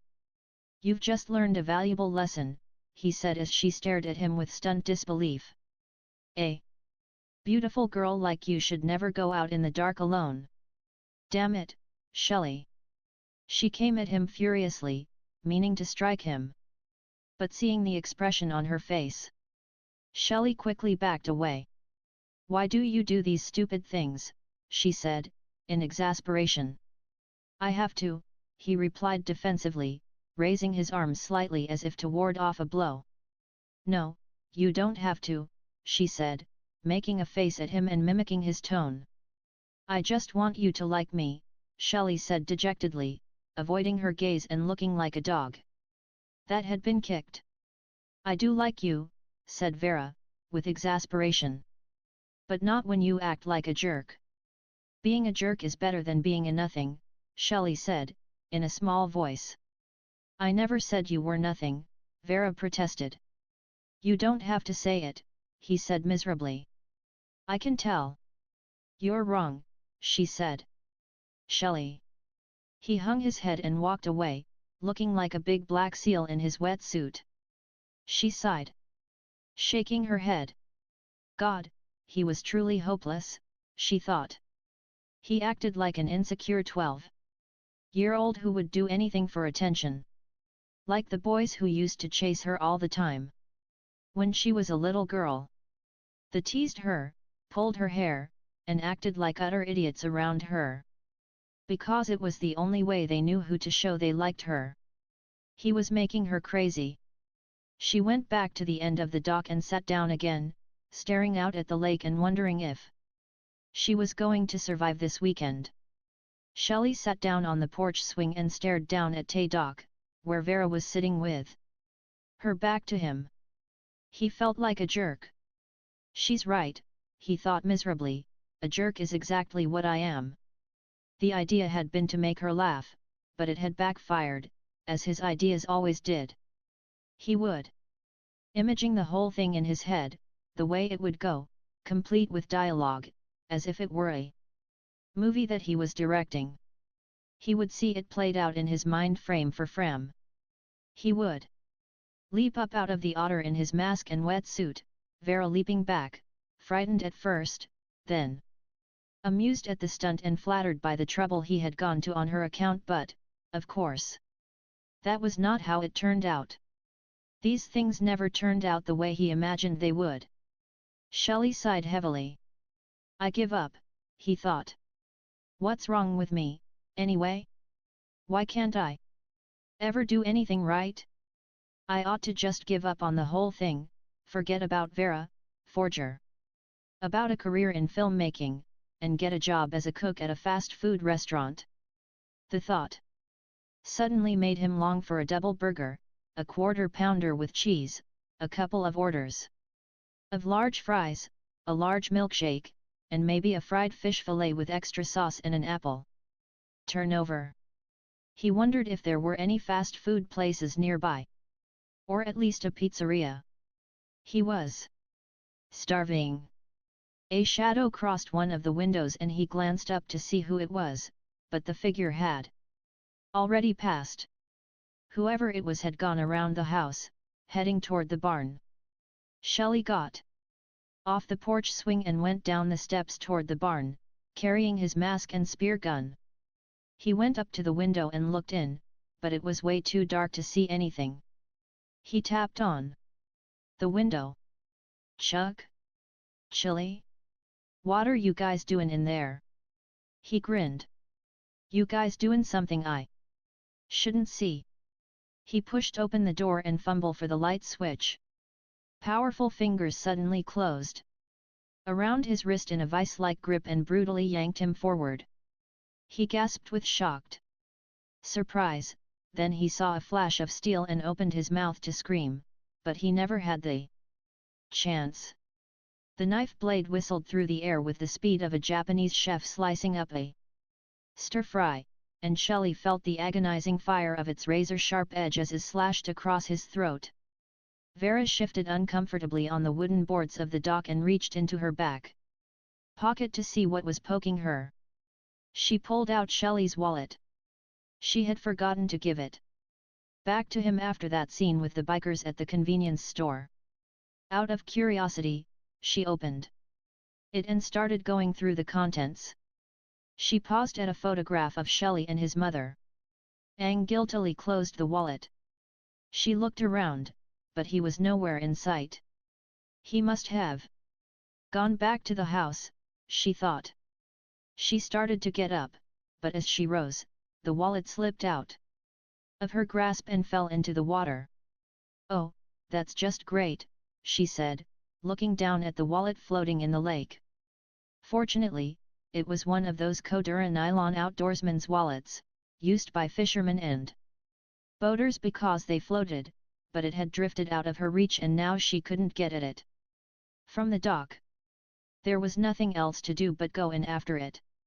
She walked back to the opposite end of the dock and stepped onto the ground, going down to the water's edge. Slowly wading out into the water until it was up over her knees, she reached out for the floating wallet and picked it up. As she shook it off, the sound of heavy footsteps on the dock above her made her look up. She saw a dark figure wearing a white hockey mask and carrying a spear gun walk out onto the dock. Shelley, she thought, was still playing his stupid games. Well, he probably wouldn't think it was so funny when he found out she had dropped his wallet in the water. Everything inside was soaking wet. "Hey! I dropped your wallet," she called out. "I'm sorry." She saw him raise the spear gun. "Hey, now cut that out," she shouted. "That's not funny." It was pointed straight at her. Suddenly she realized that the dark figure wasn't wearing a wet suit. It wasn't Shelley, but a much larger man, some huge and frightening stranger wearing Shelley's hockey mask and aiming Shelley's spear gun at her face. "Who are you?" she shouted, staring with sudden fear at the figure on the dock. "What are you doing?" Jason pulled the trigger. With a click and a sharp, hissing sound, the steel spear hurtled through the air and struck Vera in her left eye, penetrating deep into her brain. She fell back into the water, her right eye staring blindly at the sky, the shiny spear shaft protruding from her left eye socket as blood leaked out from around the window and mingled with the cold waters of Crystal Lake. Jason dropped the spear gun onto the dock and turned back toward the house. He looked up at the light in a second-floor bedroom window where Andy and Debbie lay wrapped in each other's arms. "That was the best one yet," said Debbie, sighing contentedly. "Was it you, me, or they?" "Hammock." "I vote for me," said Andy, with a grin. "I vote for the hammock," she said, giggling as she sat up and lowered her feet to the floor. She stood and reached for her bathrobe. "Where are you going?" Andy said. "I'm taking a shower," she said, pausing at the door. "You ought to try it sometime." She went into the bathroom, flicked on the light switch, and turned on the shower. "Hey, Debbie, can you hear me?" Andy shouted from outside the bathroom door. She dropped her bathrobe to the floor. "Barely," she said. "I'm going downstairs to get a brew," he called. "You want one?" She got into the shower and started soaping herself.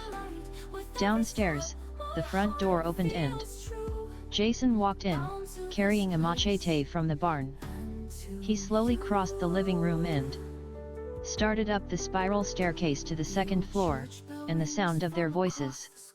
As Debbie washed the soap out of her eyes, the door to the bathroom opened. She heard a banging noise and turned off the shower. "Andy." She wiped the water out of her eyes and opened them. She could see a shadowy figure through the shower curtain. She drew the curtain back and saw Andy, upside down, walking on his hands. The banging sound had been him kicking the bathroom door open. She rolled her eyes at him. He came down out of his handstand, grinning. "Do you want that beer, or not?" "Sure. I'll be right back," said Andy. He kicked up into a handstand once again and walked out of the bathroom on his hands. Smiling, Debbie shook her head and pulled the shower curtain closed. He was always showing off. She turned the hot water back on. Andy kept his balance perfectly as he walked on his hands into the hall, whistling to himself. "One of these days," he thought, "I'll have to see if I've got enough nerve to try this going down the stairs. Wonder if I can make it without getting killed." "Andy!" Debbie called out from the bathroom over the sound of running water. "Are you still out there?" He stopped and pivoted around on his hands and found himself looking at a pair of dirty work boots. He glanced up and saw a large figure wearing a white hockey mask and brandishing a gleaming machete. He screamed as the razor-sharp blade chopped down savagely between his legs, slicing through his upside-down body like an axe spittle logs. Over the sound of the running water, Debbie thought she heard a yell, followed by a crashing sound. She finished rinsing off the soap, turned off the water, and stepped out of the shower.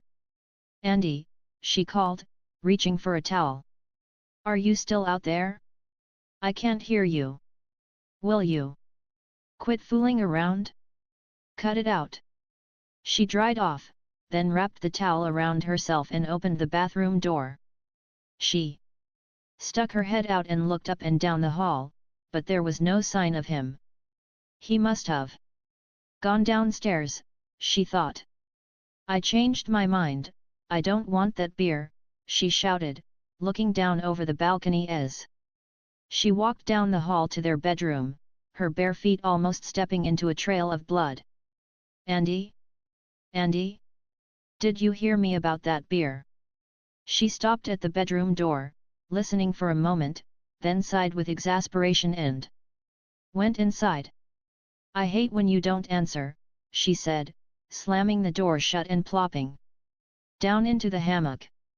She reached over to the nightstand, picked up a magazine, and settled herself down comfortably, flipping through the pages while she waited for him to return.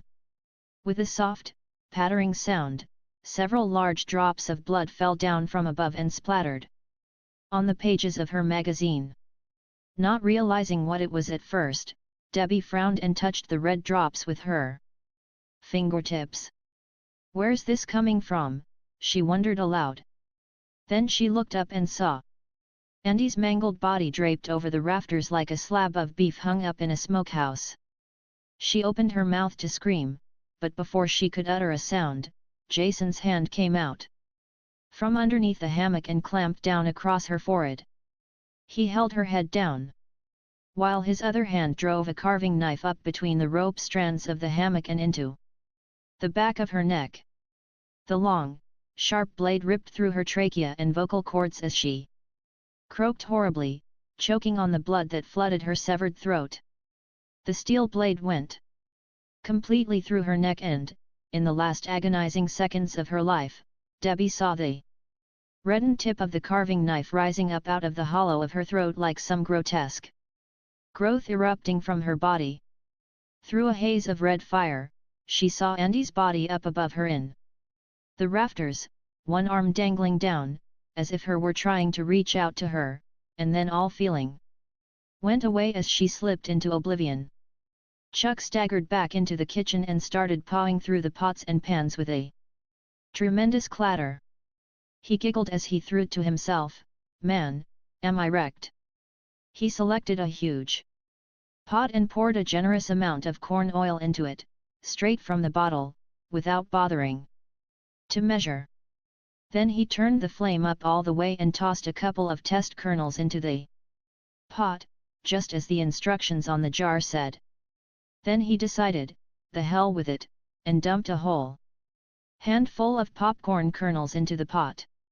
He stared at it thoughtfully for a moment, then dumped in another handful just for good measure. Then he upended the jar over the pot and dumped it all in. He rummaged through the shelves, knocking over spice tins and containers of dried herbs, looking for some salt. He found something labeled sea salt and figured that was close enough. He shook a mess of it out into the pot, and for variety's sake, he added some pepper and some message. He shook the pot and after a few minutes, the popcorn started to pop. When he lifted the lid to check, popcorn exploded up into the air like sparks. He leaned in with his mouth open, trying to catch them on the fly. Chili came rushing into the kitchen. "Did I hear you screaming?" she said, looking at him anxiously. He grinned at her, his mouth crammed full of popcorn. The message actually helped the flavor. "It's probably Debbie having an orgasm," he said with his mouth full, replacing the lid of the pot. He frowned. "How come you don't scream when we have sex?" "Give me something to scream about," she said wryly. All the lights went out. Chili screamed. "What's the matter?" Chuck said, frightened. "Nothin'. I was just practicing." "Well, don't do that to me," he said, taking a deep breath to calm himself. The only light in the kitchen was the blue flame from the stove. Chuck quickly removed the pot from the flame before all popcorn burned. He heard Chili rummaging through the kitchen drawers, and a moment later, she clicked on a flashlight and handed it to him. "Here," she said, "go down in the cellar and check the fuse box." "In the dark," he said. "Alone." Ever since childhood, he'd had an irrational fear of the dark that, unlike other children, he had never managed to outgrow. When he slept alone, he still slept with a nightlight. In the darkness, coats hanging in open closets took on the ominous aspect of strangers lurking in the shadows, waiting to leap out and attack him. A bathrobe hanging on a hook screwed into the back of a door looked like some sinister ogre reaching out for him. Furniture took on soft, indefinite shapes in the darkness, which his imagination transformed into ravening monsters crouching and ready to spring. He knew, of course, that there were no strangers hiding in the closet, only coats. And that there was no ogre standing by the door, but just his bathrobe on a hanger, and that it wasn't a werewolf crouching in the corner, but merely an armchair. Intellectually, he knew that. But emotionally, he was convinced that strange, malevolent beings crept out of the woodwork. When the lights were out. "Be a man, man," Chili said, taking a lantern down from a windowsill and setting it on the table to prime and light it. Chuck sighed with resignation and headed for the basement stairs. He opened the door and shined the light down the steep steps. He wrinkled his nose as he smelled the damp, musty odor coming up from the basement.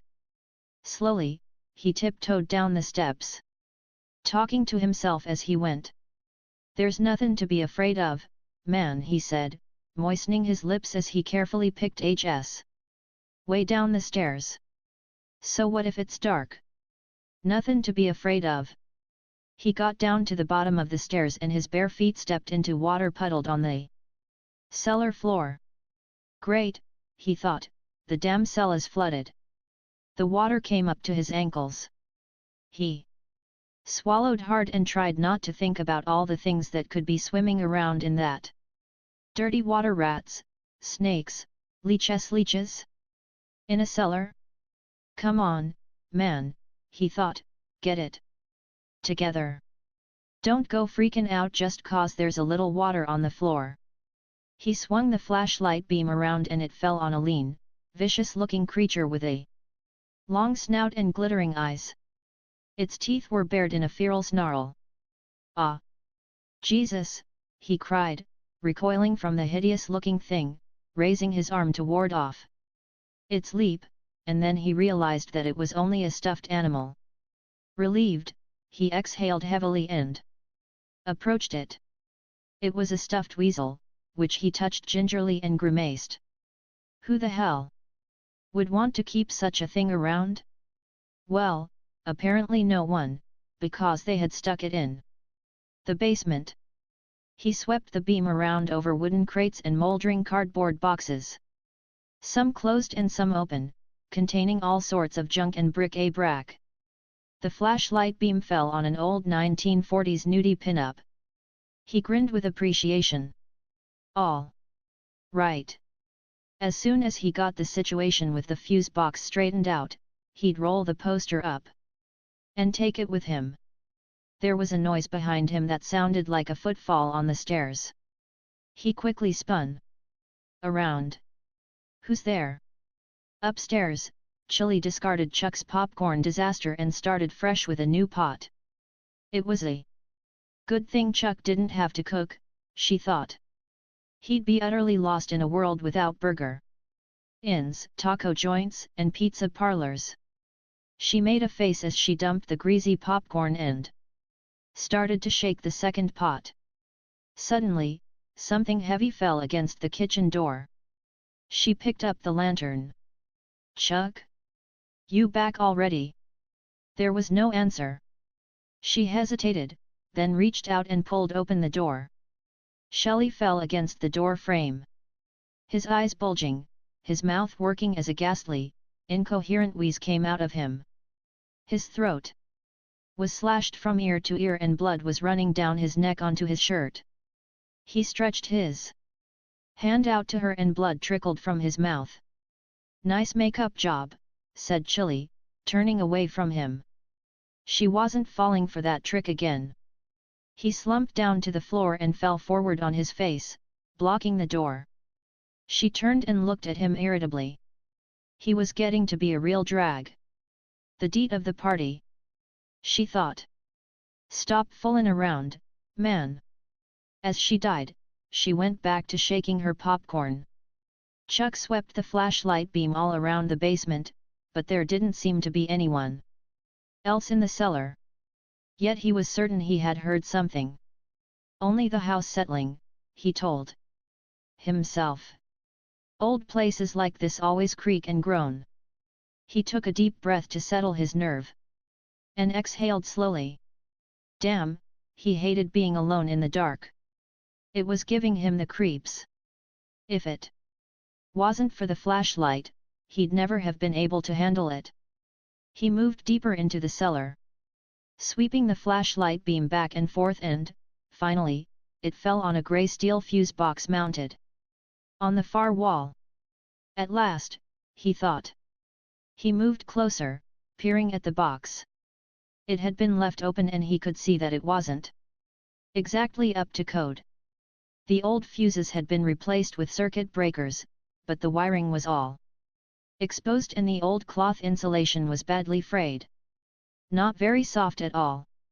Man, he thought, this is just not my day. He shined the flashlight into the box and saw that the main breaker had clicked into the off position.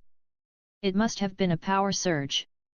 Gingerly, her reached out, all too aware of the fact that he was standing barefoot in ankle-deep water, and quickly clicked the breaker switch back to the on position. Then he pulled his finger back quickly. The dim 40-watt bulb in the fixture overhead flickered on, and Chuck sighed with relief that it was over and he could go back to his munchies. He was beginning to think he'd never get out to that basement. "That's better," he said, turning to go back upstairs. He gasped at the sight of the huge, backlit figure standing close behind him. The flashlight beam fell on the white hockey mask, and before Chuck could take another breath, Jason's hand shot out and closed around his throat, seizing him and lifting him straight up off the floor. Chuck wriggled like a fish in the immensely powerful grip, his eyes bulging wildly as he vainly gasped for air. With one smooth motion, Jason hurled him right into the open fuse box.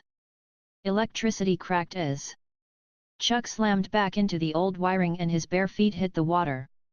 Splayed out against the fuse box as if he were crucified, Chuck jerked and writhed as the juice coursed through his body and electrocuted him. Sparks shot out of the box, the light bulb overhead flickered madly, and the smell of burning flesh filled the musty cellar. Chili stood at the stove, frowning up at the lights as they started to blink rapidly on and off. "What's going on?" she said to herself, wondering what the hell Chuck was doing down there. "Chuck," she thought, "will you stop playing with the juice?" She picked up the lantern and headed for the door. Shelley's body blocked the way. She sighed, rolling her eyes. Him, too, she thought. Who needs this? It was enough to make her want to scream. "Get up, Shelley," she said, prodding him with her foot. "Enough is enough."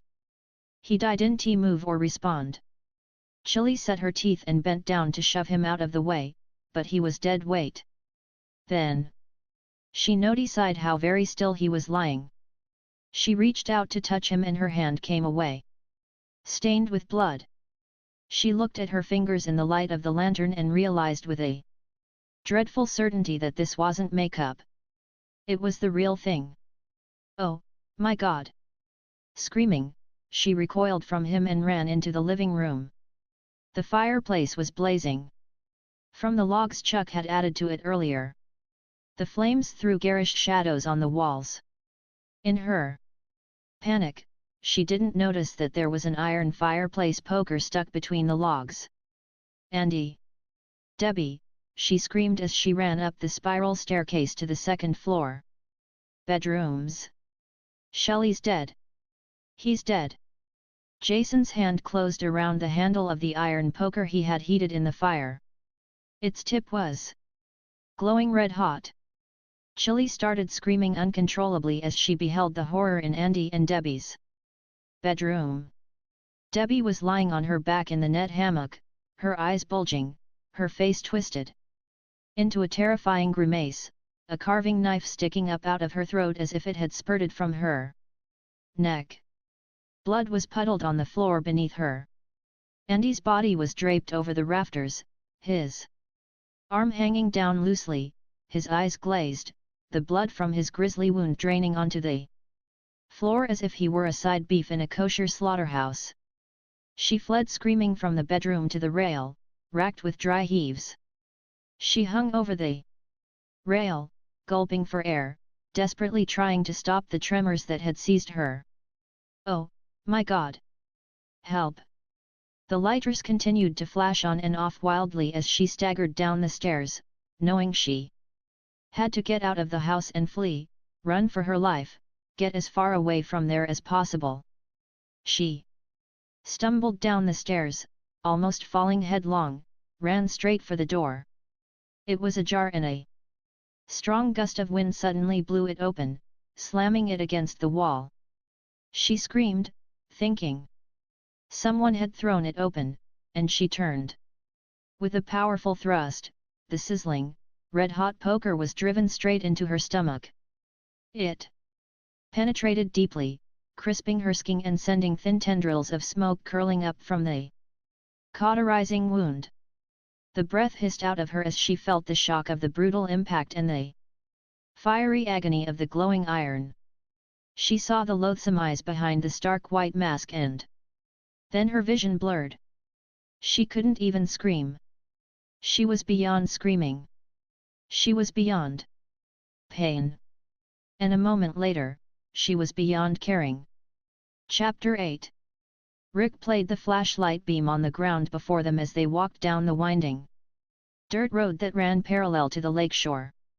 Chris had her arm around his waist. He stopped for a moment as they came to a bend in the road, gently pulled her close, and kissed her. For once, she didn't pull away, but responded hungrily. Then she broke the kiss and smiled at him. "Great shortcut, Rick," she said sarcastically, knowing perfectly well that it would have been quicker for them to take the hiking trail along the lakeshore. But she didn't really mind. It was a tremendous load off her mind that he understood what she had gone through, and she wished now that she'd told him about it before. It had been unfair to him, but things would be better now. She shivered slightly in the cool night air. "Come on," she said, pulling him along, "let's move it." "Always spoiling my fun," said Rick, grinning at her. Something crunched behind them. What was that noise? He spun around, shining the light bang them. "What?" said Chris, alarmed. "I don't know," Rick replied. "I heard something over there." "Come on, let's get home," said Chris, her nerves on edge.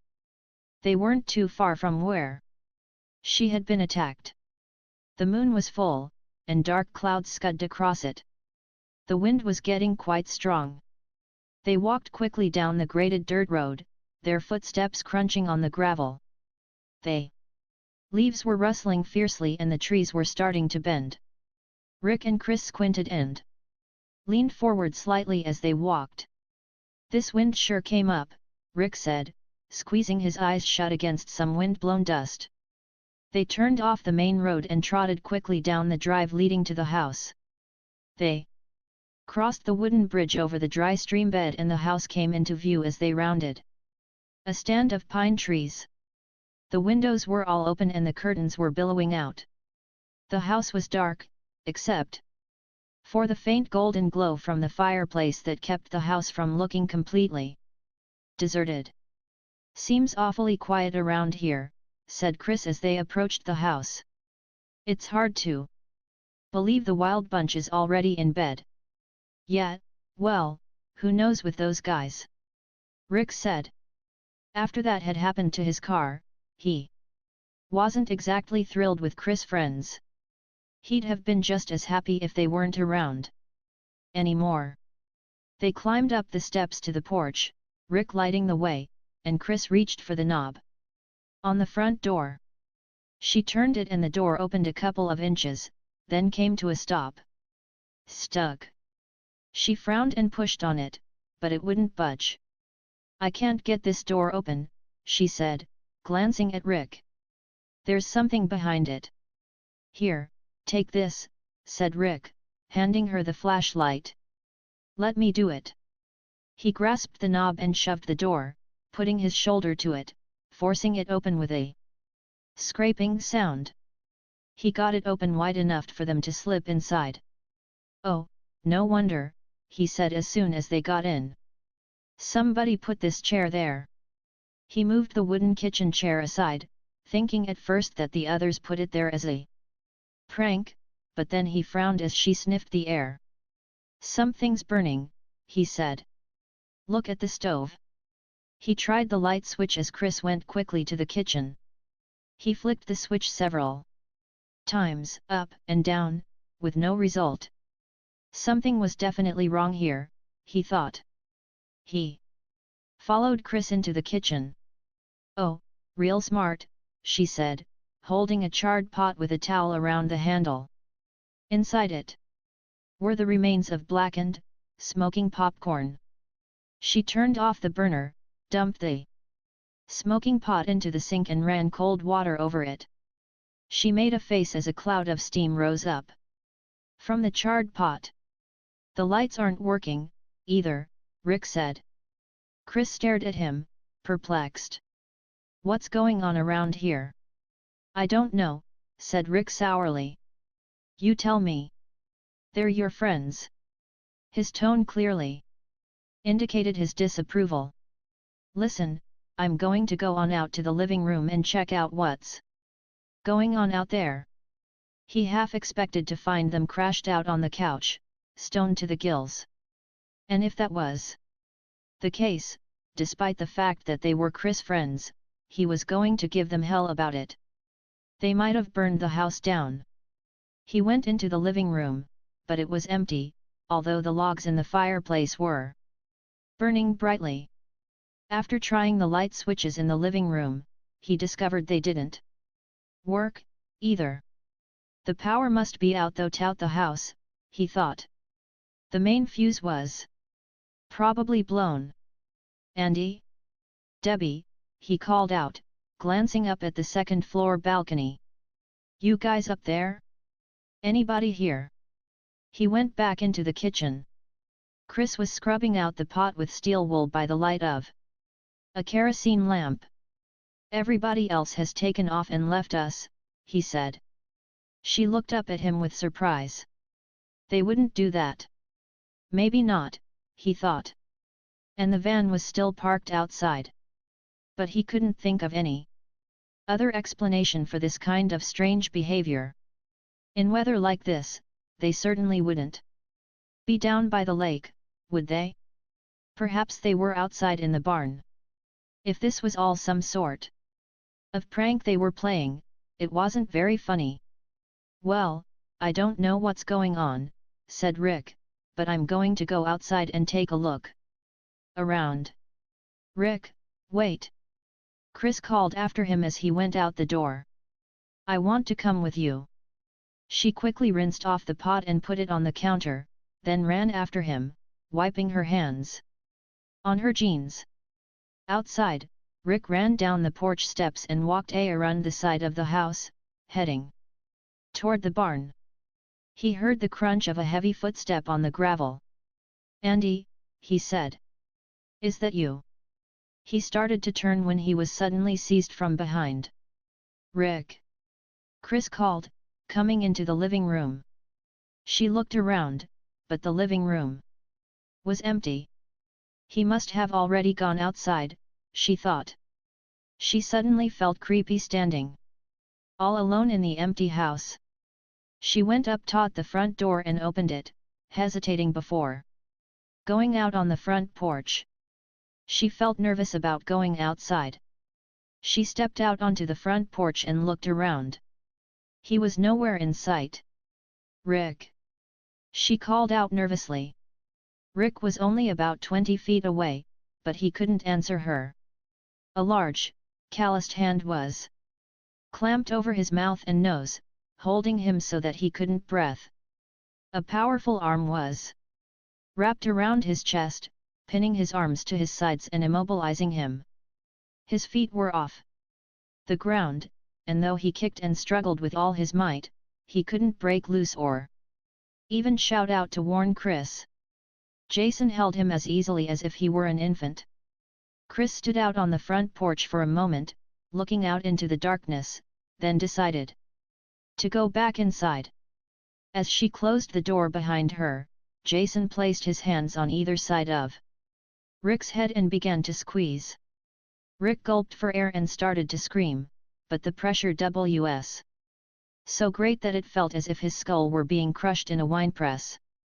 A keening, high-pitched groan escaped from his throat, and then his skull began to fracture, cracking like a walnut end, sending bone splinters deep into his brain. His eyes popped out of their sockets, his jawbones cracked, and his cheekbones shattered as blood spurted from his mouth and nostrils. Chris opened a window on the side of the house and called out his name, but he was hard-pressed to answer.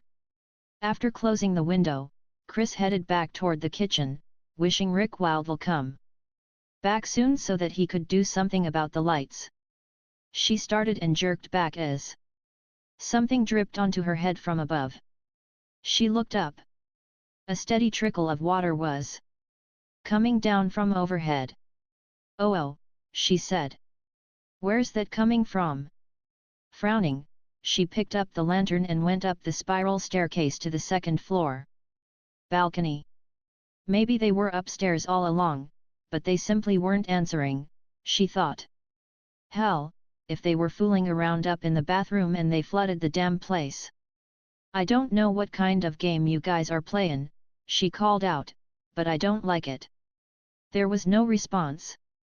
She reached the top of the stairs and stood still for a moment. Listening.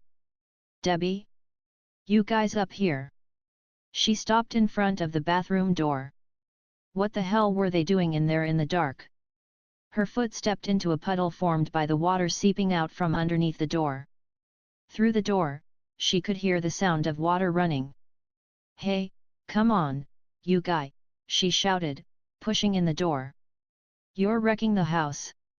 The bathtub was overflowing. She reached out and yanked the shower curtain aside. There were some clothes floating in the tub. Angrily, she reached down and turned off the faucet. Damn that Debbie, she thought, what did she do, throw some sweaters in to soak and then forget to turn the water off? Where the hell were they? And then she noticed a dark stain in the water. She held the lantern flosser and saw that it was blood seeping out of the clothes, turning the water red. With a sharp intake of breath, she lifted the bloody shirt out of the tub, stared at it with a stunned expression, then dropped it back into the tub and raced down the stairs. "Rick!" she shouted. She ran across the living room, opened the front door, and raced down the porch steps toward the barn. "Rick!" she yelled. Something had happened, something terrible, she knew it. That shirt had been completely soaked with blood. My God, she thought, what could have happened? They couldn't have gone anywhere, the van is still here, something awful must have. A sharp gust of wind blew through the tree branches and something cracked above her. She screamed as Loco's blood-soaked body dropped down directly in front of her and hung upside down from a splintered branch overhead. "Rick!" she shrieked, recoiling from the grisly sight and sobbing hysterically as she ran back to the house. She sped up the porch steps and burst into the house, screaming, "Rick! Where are you?" The wind outside was building up to hurricane force. A strong gust blew the window open. She shrieked as it slammed against the inside wall, then raced over the window, forced it shut, and bolted it. Another gust of wind blew open the door and she screamed again, then ran over to the door and slammed it shut, bolting it and barricading it. Her heart was hammering inside her chest, pounding against her rib cage like a wild thing trying to claw its way out. She couldn't stop sobbing. "Rick!" she screamed, hysterically. "Help me!" The large bay window suddenly exploded inward, shattering in a rain of glass as Rick's corpse came flying through it to fall with a soft, wet sound onto the living room floor. "Rick!" She threw her hands up to her face and screamed as she knelt down beside him, reaching out for him instinctively, then jerking her hands back. Her hands came away covered with blood and she gave a frenzied scream when she saw what had happened to his face. "Rick!" Heavy footsteps sounded on the porch outside. Nad she looked up, terror-stricken, to see the immense form of Jason Voorhees stepping through the bay window with an axe in his hand. Terror trip hammered adrenaline through her system as she scrambled to her feet and bolted for the stairs. She ran up the spiral stairfax, hearing his booted feet behind her, crunching the glass on the living room floor. She looked down and saw him at the base of the stairs, holding the axe and looking out from behind the Hawke mask with those demented eyes. He started up After her, she turned to the heavy bookcase that stood against the wall of the balcony, and with all her strength, she pulled on it. The heavy bookcase tipped over, hitting the balcony railing and sending a rain of books down on her pursuer. Jason raised his hand to ward off the heavy books, but the case came crashing down on top of him. Chris ran down the hall. She tried the bathroom door, then hesitated, realizing that would probably be the first place he would look. She ran down to the end of the hall, desperately trying to think of a place to hide. The closet. She bolted inside and pulled the door shut behind her, locking it and bending down to peek out through the keyhole. There was no sign of him. Tears were streaming down her cheeks.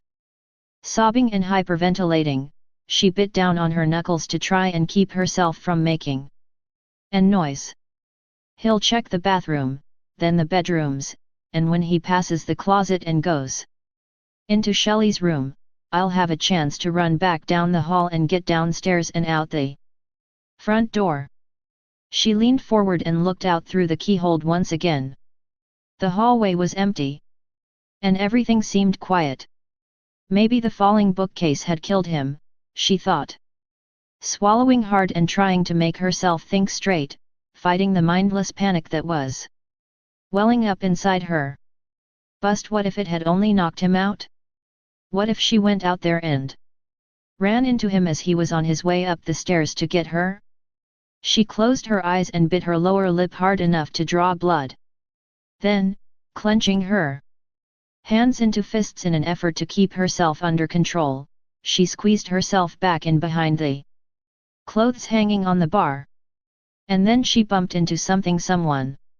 She turned and came face to face with Debbie's blood-spattered corpse propped up against the closet wall. The carving knife protruded from her throat. She recoiled in terror as the body fell forward onto the floor of the closet and, unable to control herself, she cried out, then immediately slapped her hand over her mouth as she realized what she had done. She quickly bent down and glanced out through the keyhole and saw Jason charging down the hallway. His axe raised, heading directly for the closet. She reeked back only seconds before the axe came crashing through the wooden door, inches away from her. She screamed as the axe was pulled back for another shuddering blow, splintering the door. There was no way out. She was trapped. And then she glanced down at Debbie's body. At the carving knife stuck through her throat. She reached down, trembling, and pulled the knife out as the axe crashed through the closet door again, putting a gaping hole in it through which Jason shoved his arm as he groped for the lock. With all her might, Chris drove the knife through the back of his hand. An ordinary man would have screamed in agony, but Jason merely let out a moan that was muffled by his mask and pulled his hand back. The axe fell to the floor. Pursuing her advantage, Chris lunged out of the closet, flailing at him with the knife, slashing at him furiously. He backed away, slipped on the water in the hall, and went down to one knee. The knife came down, narrowly missing his chest, and became embedded in his thigh. He howled with pain, clutching at his wounded leg. He was still between Chris and the stairway, blocking the hall. She remembered that there was a window in Shelley's bedroom at the other end of the hall. She turned and ran down the length of the corridor and grasped the doorknob. But the door was stuck. She shoved her shoulder into it, but it wouldn't budge. When she threw herself against the door again, then kicked it as hard as she could, it burst open just as Jason plucked the carving knife out of his leg and hurled it at her. It whistled past her head and stuck in the door frame. "No!" she screamed, and plunged into the bedroom. Without pausing, driven by sheer terror, she picked up a chair and hurled it through the window. It smashed through and fell to the ground below. She kicked out the remaining shards of glass, then squeezed through the window and hung from the sill on the second story. She had no choice, she had to do it. She took a deep breath as she prepared to drop when Jason reached through the broken window and grabbed the collar of her jacket. He started to haul her back in. No! No! She screamed, pounding at him furiously in an effort to get free. But her blows had no effect, and he continued to pull her in. With a ripping sound, the thin cloth of the jacket tore. And she plunged to the ground, leaving part of her jacket in Jason's hands. She had enough presence of mind to allow her legs to collapse beneath her and roll as she hit, dissipating the impact. She was momentarily stunned by the fall, but otherwise uninjured. She scrambled up and saw him throw the remains of her jacket to the ground and duck back into the bedroom. She knew he'd be coming down after her, and she needed to get around to the front of the house, where the van was parked. She'd never be able to move fast enough. Somehow, she had to slow him down. She shrugged out of the remains of her torn jacket and ran to the porch. Through the window, she could see him coming down the spiral staircase. She grabbed a heavy log off the pile of firewood on the porch and stood against the wall by the front door, the log held high over her head. As he opened the door and came out onto the porch, she stepped in behind him and brought the log down on his head with all her might. He grunted and crashed through the porch railing, falling and landing face down on the ground. She stared at him for a second, holding her breath. He didn't move. She ran down the porch steps and headed for the van. She made it to the door and jumped in, just as Jason was starting to pick himself up off the ground. "Keys! Keys!" she shouted as she pawed frantically through her pockets. "Come on!" She found them and rammed them into the ignition switch. The motor started right up and she sobbed with relief, shifted into reverse, and backed the van around. Jason staggered into her path, limping on his wounded leg. She set her teeth, shifted into first, and floored it, aiming the van right for him. At the last possible instant, he leaped out of the way, throwing himself to one side as the van hurtled past him. Jubilant, Christ headed for the wooden bridge, but the van suddenly lurched, sputtered, and stalled in the center of the bridge over the dried-up steam bed. "No!" Chris shrieked. She turned to ignition key again and pumped the gas pedal, all with no result. The starter motor whined, but the engine simply wouldn't start. "Come on! Come on!" she shouted. Her gaze fell on the gas gauge. Empty. But it couldn't be, she thought. It had read at least half full when they pulled in. There was no way she could have known that the bikers had siphoned all the gas out. She hammered at the steering wheel in frustration and then she glanced into the side view mirror. Jason was hobbling down the driveway toward the van, limping from the wound in his thigh, but moving quickly nevertheless. Hysteria threatened to overcome her and then she suddenly remembered the reserve tank. She reached under the dashboard and flicked the switch, pumping the gas pedal to prime the carburetor. She glanced terror-stricken in the mirror as Jason came closer and closer. Whimpering with fear, she turned the ignition key again and the engine roared to life. She yelled triumphantly, and at that moment, the rotted, loose wooden planks beneath her cracked and splintered, buckling under the weight of the van so that the rear wheels dropped through the broken bridge planks up to the axle. Then the entire rear half of the van dropped through as the support beams gave way and Chris' body whipped back against the seat and was then thrown forward, her head striking the steering wheel. The engine stalled. Dazed, Chris shook her head just as Jason reached through the open window on the driver's side and grabbed her around the throat. She gasped for breath, unable to cry out as the powerful fingers squeezed relentlessly. Then, in a last desperate attempt to free herself, she reached out for the window handle and cranked the window up, trapping his wrists against the top of the door. frame. His hold on her loosened momentarily, and she lunged across the seat, fumbling for the door handle on the passenger's side. She yanked on it, got the door open and dropped down into the dried-up stream bed. Above her, Jason rammed his head through the window, shattering the glass and freeing his hands. Chris tumbled as she landed, then rolled to her feet and ran back along the stream bed toward the barn. She couldn't get back up to the road now, he had cut her off. She had to get some kind of weapon. It was her only chance. She climbed up out of the stream bed and hopped over the fence around the barn, looking over her shoulder.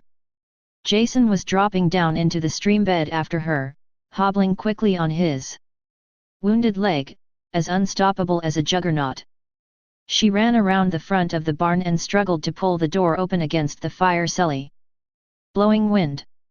She leaned back, putting all her weight into it, got the door open, slipped inside, and grabbed the first thing that came to hand, a long-handled shovel to drop into the slots as a crossbar. She was just in time. No sooner was the shovel in place than the doors shuddered as Jason hit them outside. She jumped back with a cry and started looking frantically for something to use as a weapon. The doors cracked and a gap opened between them. In another second, he'd break through. There was no time. All she could think of was escape. She had to get away from him. She ran to the ladder leading up to the soft and rapidly climbed up. The doors cracked and the ancient hinges groaned as Jason forced them apart still further, reaching through and knocking the shovel out of the slots. He burst inside, looking around inside the dark recesses of the barn. Then he noticed the long, heavy, 2x4 wooden crossbar leaning against the side wall. He closed the doors behind him, picked up the crossbar, and slammed it down into the slots, wedging it in place. Now she was trapped inside with him. He stormed into the barn, looking for her everywhere, throwing open the gates to the wooden stalls, tearing the place apart as he searched for her. Above him, Chris clung to a ceiling rafter, praying that he wouldn't notice her up there in the darkness. There had been nowhere else to run. She knew he'd look up in the loft next. The square hayloft window was open, and if she kept extremely still, maybe it wouldn't occur to him to check up in the rafters, and he'd think she jumped. Below her, Jason was throwing things all over the place, trying to find her. Stacks of hay bales that weighed hundreds of pounds came tumbling down as he threw them about, effortlessly, seeking her hiding place. Exhausted, Chris began to lose her grip. She tried to wrap her legs still tighter around the rafter, but she overbalanced and it took all her willpower to keep from crying out as she slipped beneath the rafter, hanging upside down by her arms and legs.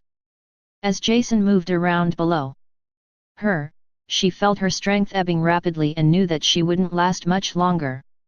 Oh, God, she thought, please, no, no. Her legs slipped off the beam. Now she was only hanging by her hands.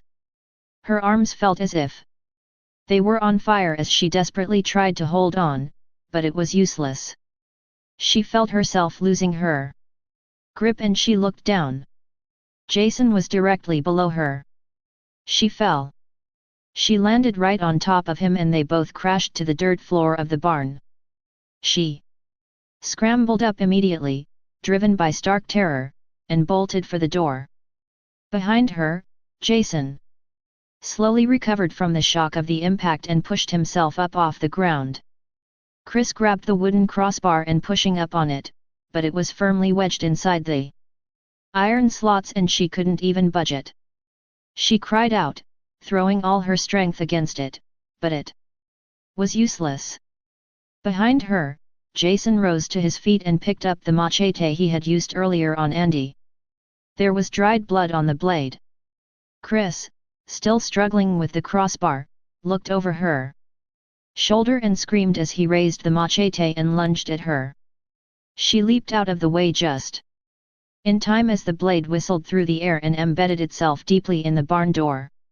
She raced to the ladder leading up to the loft as he struggled to free the blade of the machete from the door. She was gasping like an asthmatic. She had almost no strength left, and was at the limits of her endurance. Only fear drove her on. She threw herself through the trapdoor in the floor of the loft and slammed it shut, rolling a hay bale over it.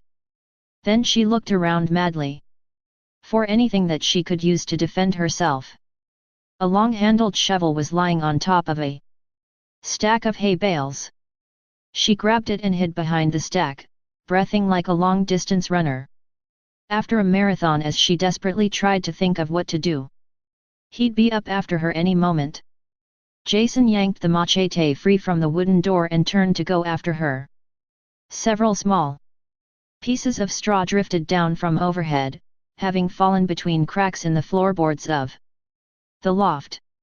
He glanced up and headed for the ladder leading up to the hayloft. Clutching the machete, he quickly climbed up the ladder, intent on cutting her to pieces. Determined to catch this victim who kept escaping him and dismember her, chop her into bits. Until she was a bloody stew so that it would be impossible to recognize that the pieces had ever come from a human being. The killing lust raged through him, blood pounded in his ears until it seemed as if a tribe of cannibals were beating drums inside his head. He reached the top of the ladder and pushed against the trapdoor. It moved about an inch or two, then slammed back down. Something heavy was on top of it.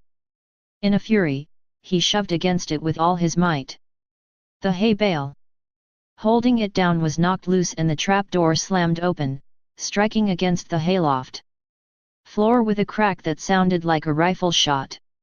He came up through the floor of the loft and stepped out through the trapdoor, rising to his full height and holding the machete out before him. Just then, Chris stepped in behind him, and with every ounce of remaining strength that she possessed, she brought the iron shovel down upon his head. There was a dull clanging sound and Jason fell full length upon the floor of the loft. The machete slipped out his grasp and dropped out of the open hayloft window to the ground below. Chris stood over him with the shovel, ready to bring it down again, but Jason remained motionless upon the floor. Chris wasted no time. She quickly grabbed the rope hanging from the block and tackle used to haul the hay bales up to the loft, and she fashioned a noose with it. Loosening it, she bent down, slipped it over his head, and drew it tight around his neck. Then she crouched down beside him and strained to roll his heavy bulk over to the window. She couldn't move him. He was incredibly heavy. She put her arms under his side and gritted her teeth, groaning with the effort as she tried to push him out the window. She leaned into him, straining, putting all her weight into it, and she managed to roll him over onto his side. His fingers twitched. With an agonized moan, Chris straight-armed his limp form until it rolled over once again and teetered on the edge of the window opening. As his hands clutched at her, she pushed him out the window. The rope whizzed through the block like a nylon fishing line screaming from a reel when a marlin hits the hook, and Jason fell straight down at the ground until the stopper knot hit the block and the rope suddenly pulled taut around his neck. It jerked his body in midair so that, for a second, it seemed as if he were about to come up again like a yo-yo on a string. But he simply hung there, twisting slightly, dangling only a few feet from the ground, hanged as effectively as if he had been dropped through the trapdoor of a gallows. Chris stepped over to the window, looking down as Jason's body swung gently from the rope. His arms limp at his sides. She was at the end of her rope as well. Tears streamed from her eyes as she stared down at the awful sight, unable to take her eyes away from it, unable to believe what she had been forced to do. With a sob, she turned away and slowly came back down the ladder, then staggered wearily toward the door. She couldn't believe that it was over. A dozen times, she was sure she had been about to die. She felt utterly exhausted, drained, and shocked almost to the point of catatonia.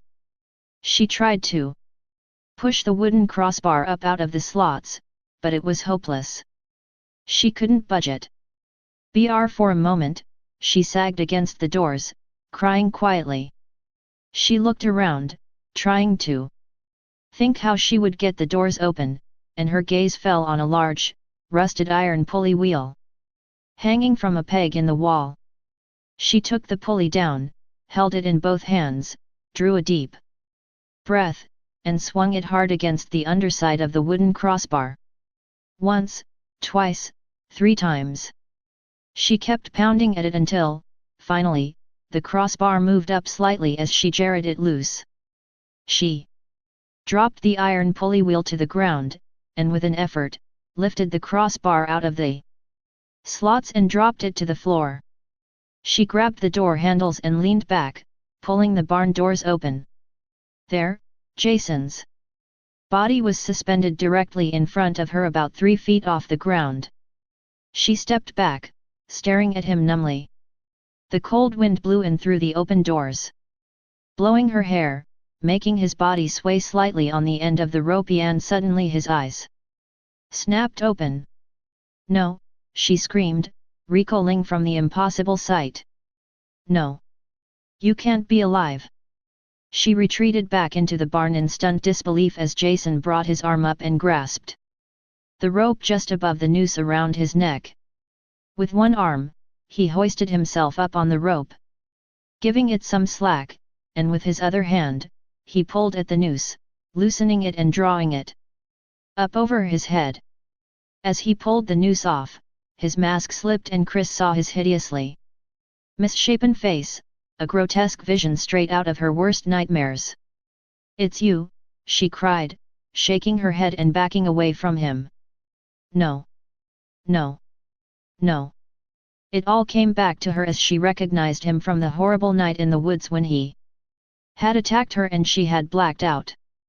Her mind had retreated into unconsciousness rather than face the awful reality of what was being done to her, and now as it all came flooding back with terrifying clarity, she broke, giving voice to a frenzied scream that bubbled up from deep within her and shattered the stillness of the night outside, echoing through the darkness. Jason pulled the mask back over his face and dropped down to the ground. He bent and picked up the machete that had fallen from the loft. As Chris stumbled backward, screaming uncontrollably, he advanced upon her, raising the machete for the killing stroke. Something hit him from behind. He staggered forward, thrown off balance as Allie, his face smashed and bleeding, she-shaved, skull caked with blood, threw his arms around him and tried to pull him to the ground. Jason shook him off and spun around. The machete came down with a whoosh, and Ali's right hand flew off, severed cleanly at the wrist. The biker gave a high-pitched scream as he stared at the blood spouting like a fountain from his stump. Jason brought the machete down again and chopped the biker to the ground. He stood over him and raised the machete once again, bringing it down with a savage force, again and again. Allie wasn't screaming anymore, but Jason kept chopping away like a crazed butcher cutting meat. Chris ran over to the tool rack and seized the first weapon she saw when accent as Jason slashed away at the dead biker with demented fury. Chris raised the axe high over her head and moved toward him. Jason gave a final brutal blow to the biker's vivisected corpse and turned back toward her as she gave a wild cry and swung the axe with all her might. The blade thunked through his white plastic mask and became buried in his forehead. Chris stepped back, shocked at what she'd done, and suddenly Jason's arms shot out for her. With the axe still embedded in his skull, he staggered toward her, arms outstretched, fingers grasping. "No!" Chris screamed, staggering back, incredulous that he was still alive. "No! No! No!" Feeling the wall behind her back, she shrank against it, screaming hysterically as he staggered closer, his hands reaching out for her. And then he fell forward like cut-down tree and landed with a thud on the ground right at her feet. Christ stood, trembling against the wall, staring down at him with terror. She drew several shuddering breaths and prodded his head with the toe of her sneaker, then immediately jerked her foot back. He didn't move. She was afraid to trust the evidence of her sense. She shuffled to one side, still pressed back against the wall, and then went around him in a wide circle, staring down at his massive body, lying there with the bloody axe embedded in his head. She slowly edged around him and went outside, breathing heavily, her throat raw from screaming. In a daze, she walked down the path leading to the lake. The wind had died down and Crystal Lake was dark and smooth as glass. The night was cold. But she didn't even feel the chill. Knowing she was on the verge of collapsing, she followed some blind instinct that led her to seek safety out upon the lake, where no one could reach her. At the boat dock, she sank down to her knees and pushed the canoe, which she and her friends had brought, into the water. She climbed into it, huddled on the bottom, then drifted away from the shore into the darkness. She sprawled in the bottom of the canoe, staring vacantly up at the stars. The gently, slightly rolling motion of the canoe as it drifted lulled her into a deep and dreamless sleep. Something heavy struck the side of the canoe and Chris J reeked awake, sitting up violently and crying out, "No!" And then she realized where she was and looked around. It was morning. The canoe had drifted out to the small island in the middle of the lake and had struck a drifting log. She sighed with relief, then reached out to push the partially submerged log away from the canoe. She hesitated, staring at the log with sudden fear. She forced herself to touch it, then jerked her hand back. She set her teeth and shoved the log away, then cried out and threw her arms up to protect herself as something swept past her head. But it was only a duck landing on the water. Chris squeezed her eyes shut and took a deep breath, trying to calm herself. Her nerves were ragged. She was starting at the slightest sound, the faintest shadow, the slightest movement. She counted to 10 and opened her eyes, looking back toward the house. And she saw Jason's face staring out at her malevolently from one of the windows. She screamed and grabbed the padded out of the bottom of the boat as she saw him come running out of the house, his horribly scarred face a mass of raw, dark red and purple tissue. She paddled madly as he ran down to the shore and suddenly the canoe struck something with a jarring impact and she lost the paddle. She had run into a large tree branch submerged beneath the water and the boat was stuck. Panic-stricken, she tried to shove the canoe off, but she couldn't do it and she quickly glanced back toward the shore. There was no sign of Jason. Terrified, she looked all around her wildly. Where was he? Something erupted out of the water just behind her and she turned in time to see a horrifying apparition rising from the bottom of the lake, a woman covered with mud and slime. A dead woman, her body rotted and crawling with worms and maggots, and impossibly, she was alive and moving, reaching out for her. Chris screamed as the slimy arms wrapped themselves around her and she felt herself being dragged out of the boat, into the water, and down into the dark ooze. Epilogue. Police Chief Fitzsimmons came walking back toward the house from the barn. His face was ashen. In all his years on the police force, he thought he had never seen anything as gruesome as the scene back at Paul Holt's counselor training center when they found all those bodies scattered everywhere, but this was even worse. He blamed himself. It took them far too long to figure out that the killer had doubled back on them, eluding the search party by following the stream down to the lake and heading back toward the summer cabins. And like a wild animal at bay, the insane murderer had gone totally berserk, slaughtering everything in sight. If only they had tumbled to it earlier and moved faster, thought Fitzsimmons, they might have prevented this. The driveway and the yard in front of the house was crowded with police cars. Officer. Norman stood on the porch, looking shaken. He glanced up at Fitzsimmons as he came up the steps. Fitzsimmons shook his head. Looks like she's the only one left alive, he said. Norman took a deep breath and let it out slowly. What was that about a lady in the lake? He said, still trying to make some sense out of the poor girl's incoherent statement. She must have flipped out, Fitzsimmons said. She's been through hell. All her friends. He stopped as Chris was brought out from the house. Here, I'll take her, he said, gently putting his arms on the girl's shoulder and slowly walking her down the porch steps. She was in a daze, completely disoriented, staring all around her as if she didn't know where she was, and she probably didn't, thought Fitzsimmons as he slowly walked her toward his police car. This was going to be a job for the boys in the white coats. He wondered if she would ever be the same again. Poor kid, he thought. Seeing all her friends butchered like that, then fighting for her very life. Using an axe to kill the savage murderer in self-defense. After a shock like that, it was no wonder that her mind had snapped and she started to have hallucinations. She was trembling as he led her to the car, and when he tried to put her in the back seat, she started screaming wildly and trying to break free. You're going to be all right, Fitzsimmons said as he forced her gettingly into the back seat and closed the door, quickly getting into the front seat and motioning Norman to drive off. You're going to be fine, he kept telling her, over and over again, trying to calm her down, but it was pointless.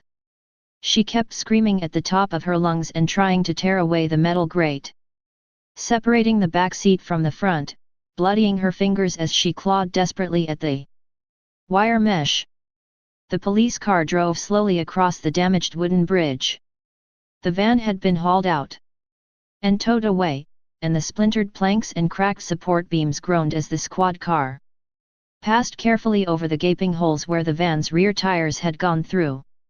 The girl suddenly stopped screaming and trying to tear away the wire grate.